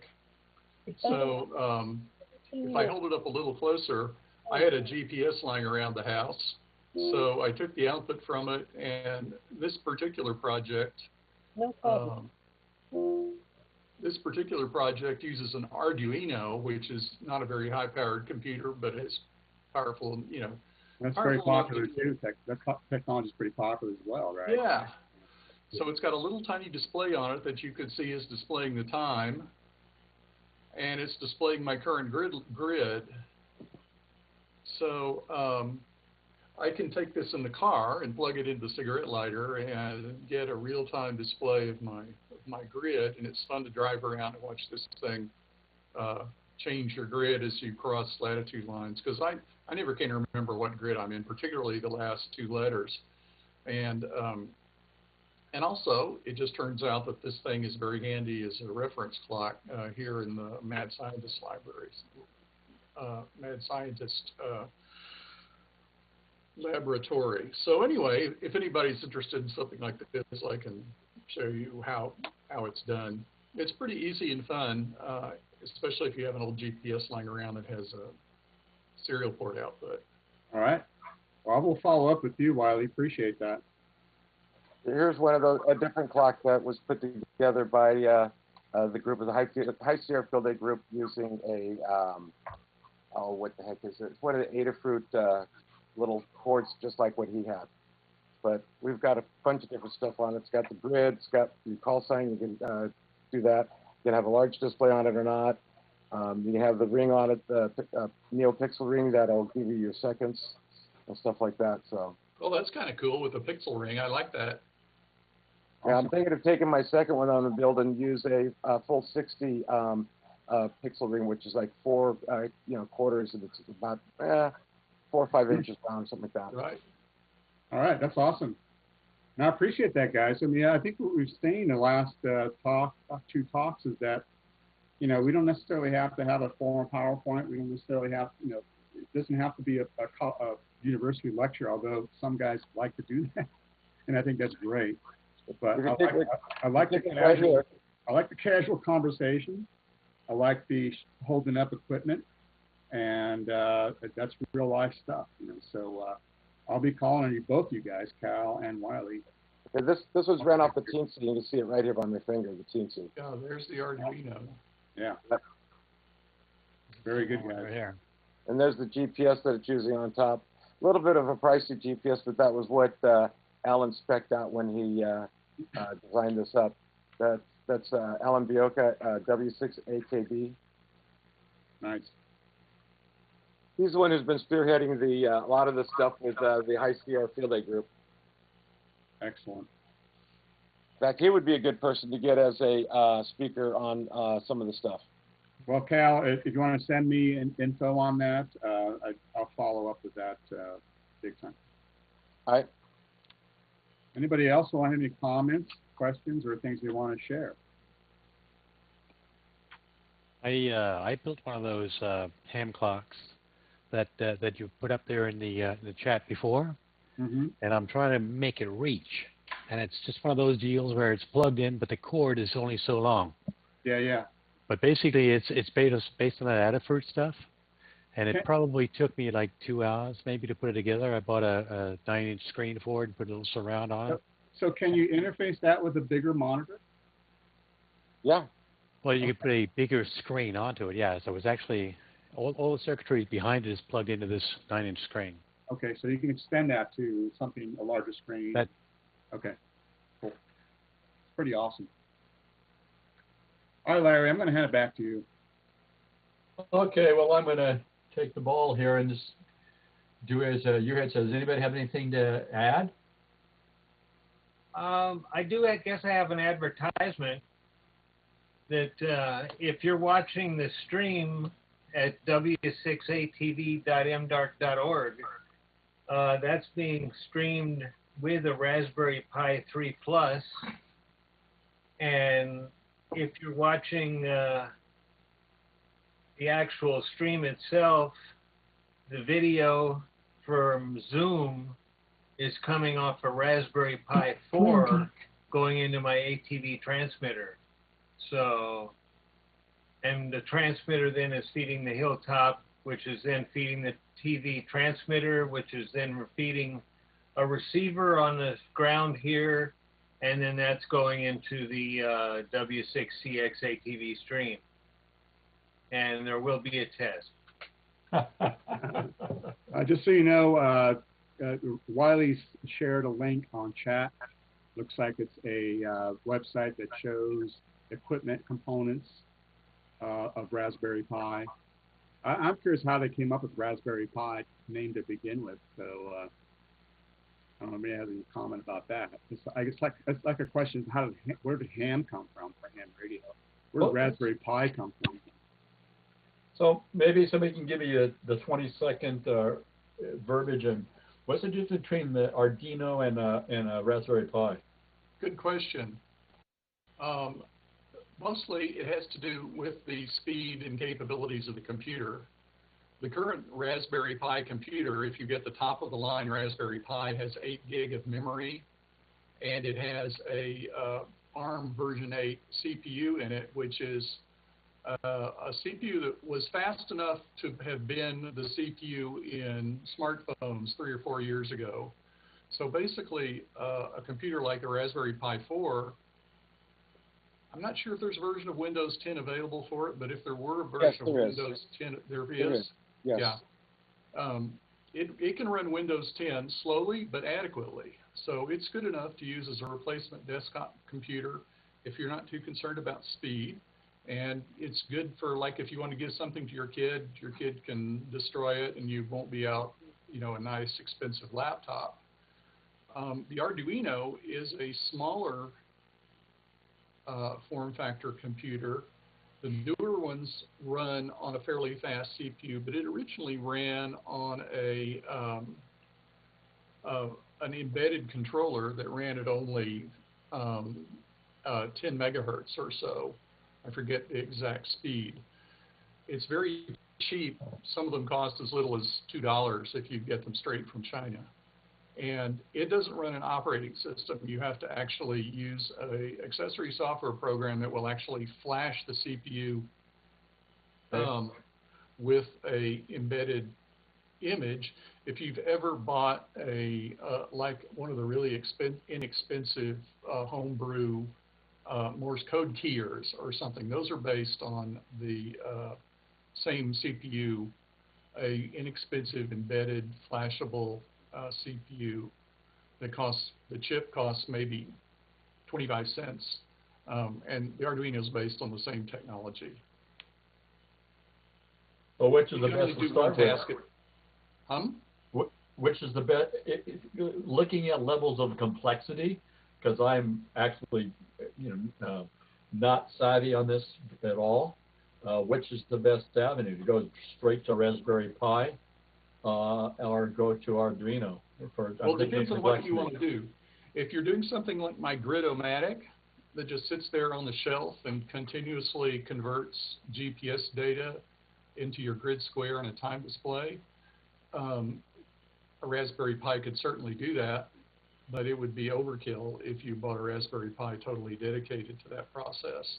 So you can use a $2 Arduino or a $5 Arduino in the Grid-O-Matic and just dedicate it to that purpose and build it and leave it alone. Other things like blood pressure monitors and things, use a similar type of CPU. They get flashed at the factory and they get sent out and they're never reprogrammed, and they only do one thing. The Raspberry Pi is a full-fledged desktop computer or laptop computer or computer, whatever you want to hook it into. There are even little kits that you can put a Raspberry Pi into, and they have a hinged screen and a keyboard, and you can stuff your Raspberry Pi into a laptop laptop kit, or You you can mean use like it as this a one? desktop. Like this one here? Your background is making you invisible. Exactly. Can't quite make it out, All Cal. right, give me a second. Yeah, Let's do it slowly. Anyway, so a Raspberry Pi is essentially a full-fledged desktop computer, although a small and expensive one.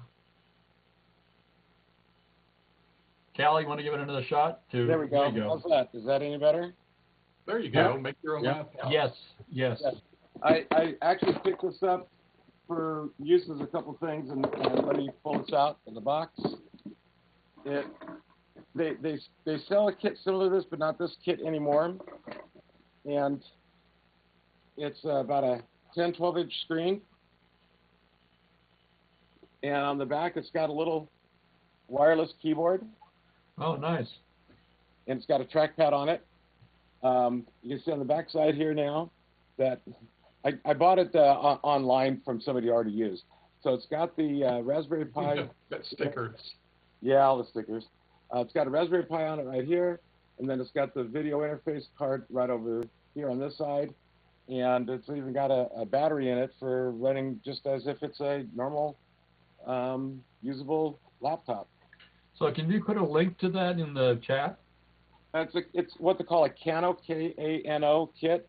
And like I said, I found this on Facebook Marketplace. Somebody was selling it for like $30 or $40, but they go for probably about $200 because of the display. You can buy them without the display and use them with your, like I said, TV or HDMI monitor. So there it is. It's just turned on.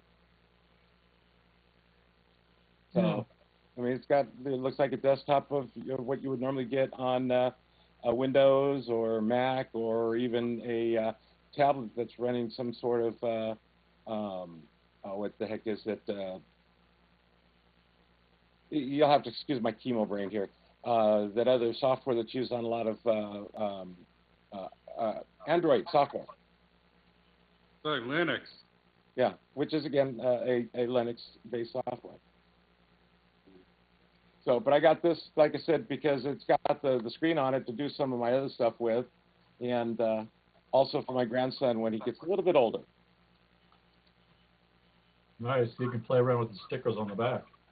Those are going to be coming off. The stickers are important because kids are very engaged with these products. Yeah. Yep. So, I mean, up in the top corner here, you can see some of the icons that they have listed there for, the Raspberry icon, and to bring some of the other programs up on here, because you got a collection of programs and games already pre-programmed on here. Just putting the base programs on it, base app. So. Well, thank you, Cal, for sharing that. Mm-hmm. So, and thank you, Wiley, for letting me give me the information with regards to the Arduino versus the Raspberry Pi. Is there going to be a BlackBerry cobbler coming out someplace, do you think? Well, they all have talk cute to names. Janice on that. How about Blueberry? Yeah, Blueberry. That's there is the BeagleBone, and there is I think there is a BlackBerry, and all kinds of other, competition in the what you would call the hobbyist prosumer area. So there's all kinds of things out there, and you can browse that sparkfun.com website for hours, and they have an amazing amount of random stuff that might be interesting or might not, but there's a huge cornucopia of things that you can experiment with, and if you log into some sites in China, there's even more crazy stuff. I think the craziest thing I ever saw come out of one of those sites was a guy who built an Arduino-based project in China that fit in his nose and had an LED on it, and he called it his nose light, and he stuck it up his nose, and when he exhaled it was blue, and when we inhaled it was red. So that sounds like an EMT gadget. What do you do? I actually have a pulse monitor that I built with an Arduino. It's interesting because I could customize the display since I'm nearsighted, and I can take my glasses off and see it next to me. and I use it when I sometimes, you know, change medication or I'm trying to fall asleep and try to see what my blood pressure is. And of course, I could do the same thing with something I buy at the drugstore, but what's the fun in that? And Yeah, you can true. buy, you know, the sensors for those and then program them yourselves and Well, see. those LED, you can do a COVID test. Maybe that's next. Yeah, maybe. Just going to say that. That should be part of that technology there. Well, you know, the high schools all have recombinant DNA laboratories. I mean, Atlantis High School has a DNA laboratory that's just as good as the one in the crime lab at the Contra Costa Sheriff. So, well, maybe not quite as good. It's last year's previous year's models. But, you know, kids are pretty up on this technology stuff these days, and the high schools are very astute at, you know, catching their interest in things like this. Which means that us as amateur radio club needs to do something similar to catch your interest. Yeah, it's interesting. It's more fun than ham radio, huh? Get some of those millennials, I'm sure they're on top of it. Let's get some millennials in the club here. Yeah, I actually think a lot of that requires person-to-person, on-hands mentoring. Myself, I think it's pretty tough to do it virtually. Yeah. And with amateur radio, of course, since for instance, like with HF, you got to have the real estate for antennas. You know, whereas just non-amateur radio type communication, you don't really need the real estate. With FT8, the requirement for real estate is not as critical. Yeah, for FT8, but for other modes, analog modes, particularly on HF, you're going to have big antennas. Well, you can load up a light bulb on a fence post. Just some antennas work better than others. Yeah. Well, I would do my show and tell again, but I was up late and browsing eBay and made an impulse buy. Now I have a Vibroplex. So now I have to go back and get my Workdoll States on Morse code, but I'm not going to have much luck at 8 words per minute. So I'm trying to get my speed up right now. Oh, wow. It's not that you won't have much luck. It's you just won't have it done in a very swift time frame. Well, that was one of the things. I got a Vibro keyer instead of a Vibroplex because the Vibroplex bug, really, it sends your DITs at 20 words per minute. Mm-hmm. And I was a little hesitant. Well, maybe I'm not fast enough for a real bug. So I got the Vibro keyer, which is a chopped off Vibroplex without the pendulum. And I have a keyer, you know, in my radio. So it gives you that same wonderful side-to-side motion as a bug. And you can even put most keyers in bug mode where they'll behave just like a Vibroplex and not send continuous DAWs like your normal keyer mode would. And keyer I ever played was the Helicopter's TO keyer. That was amazing back in the 50s and 60s. So it turns out, I think you could use a bug as slow as 10 words per minute, but you would do it Farnsworth style. You can send the DAWs as slow as you want, but your DITs are going to be bunched up. So I'll leave that. When I can successfully make QSOs at 12 or 14 words per minute, I'll step up to the real thing. Hey, W4FEK, you show something on the screen? I don't know what you're trying to do there. This is a keyer. Oh. Yeah, that's your iambic keyer, your iambic paddles. And it's connected to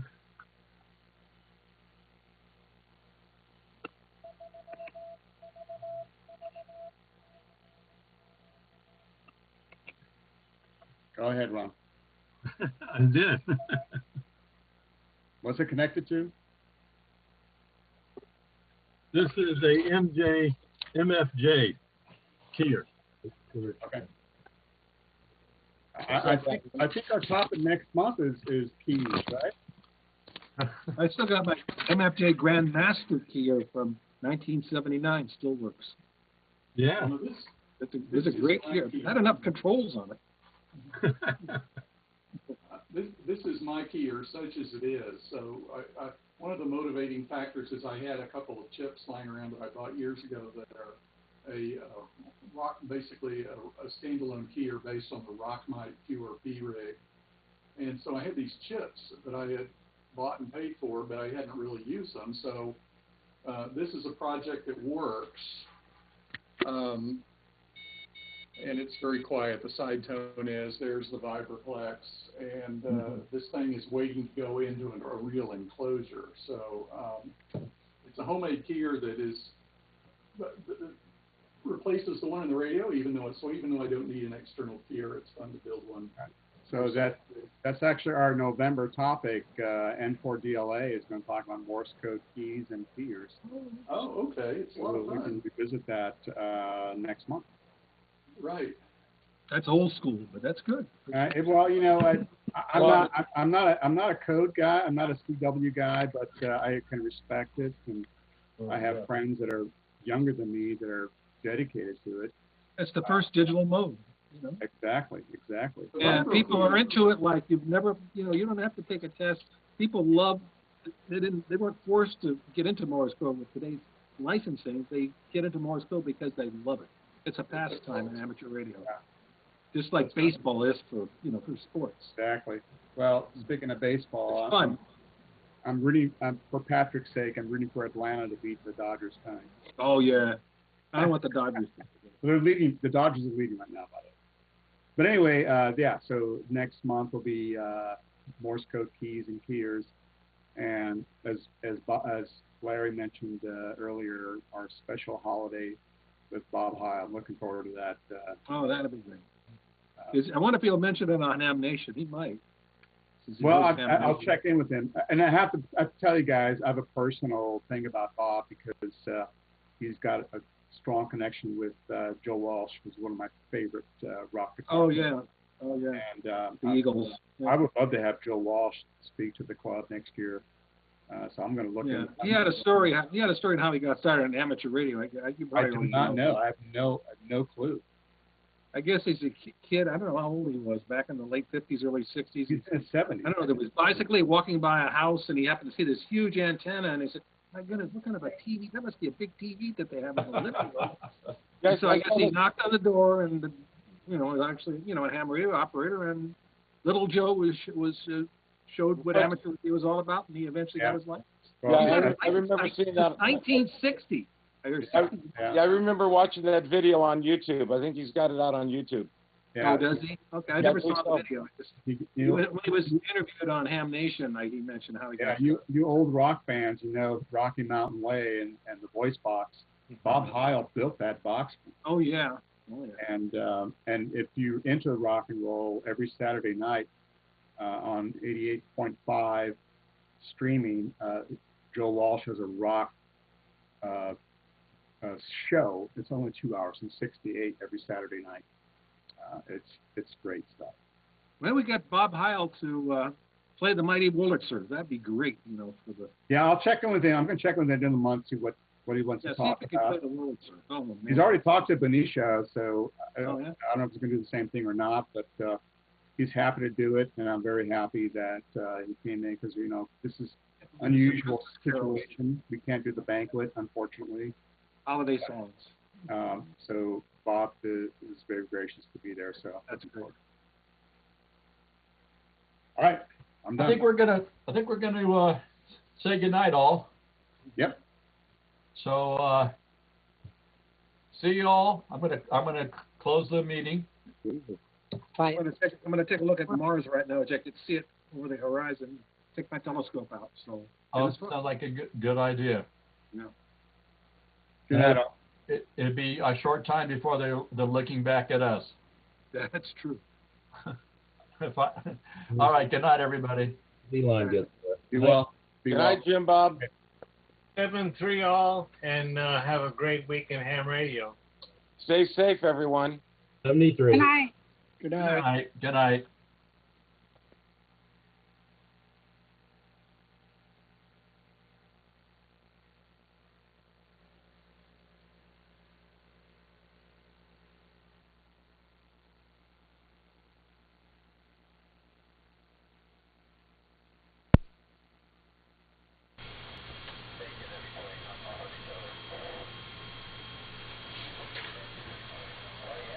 Thanks for watching.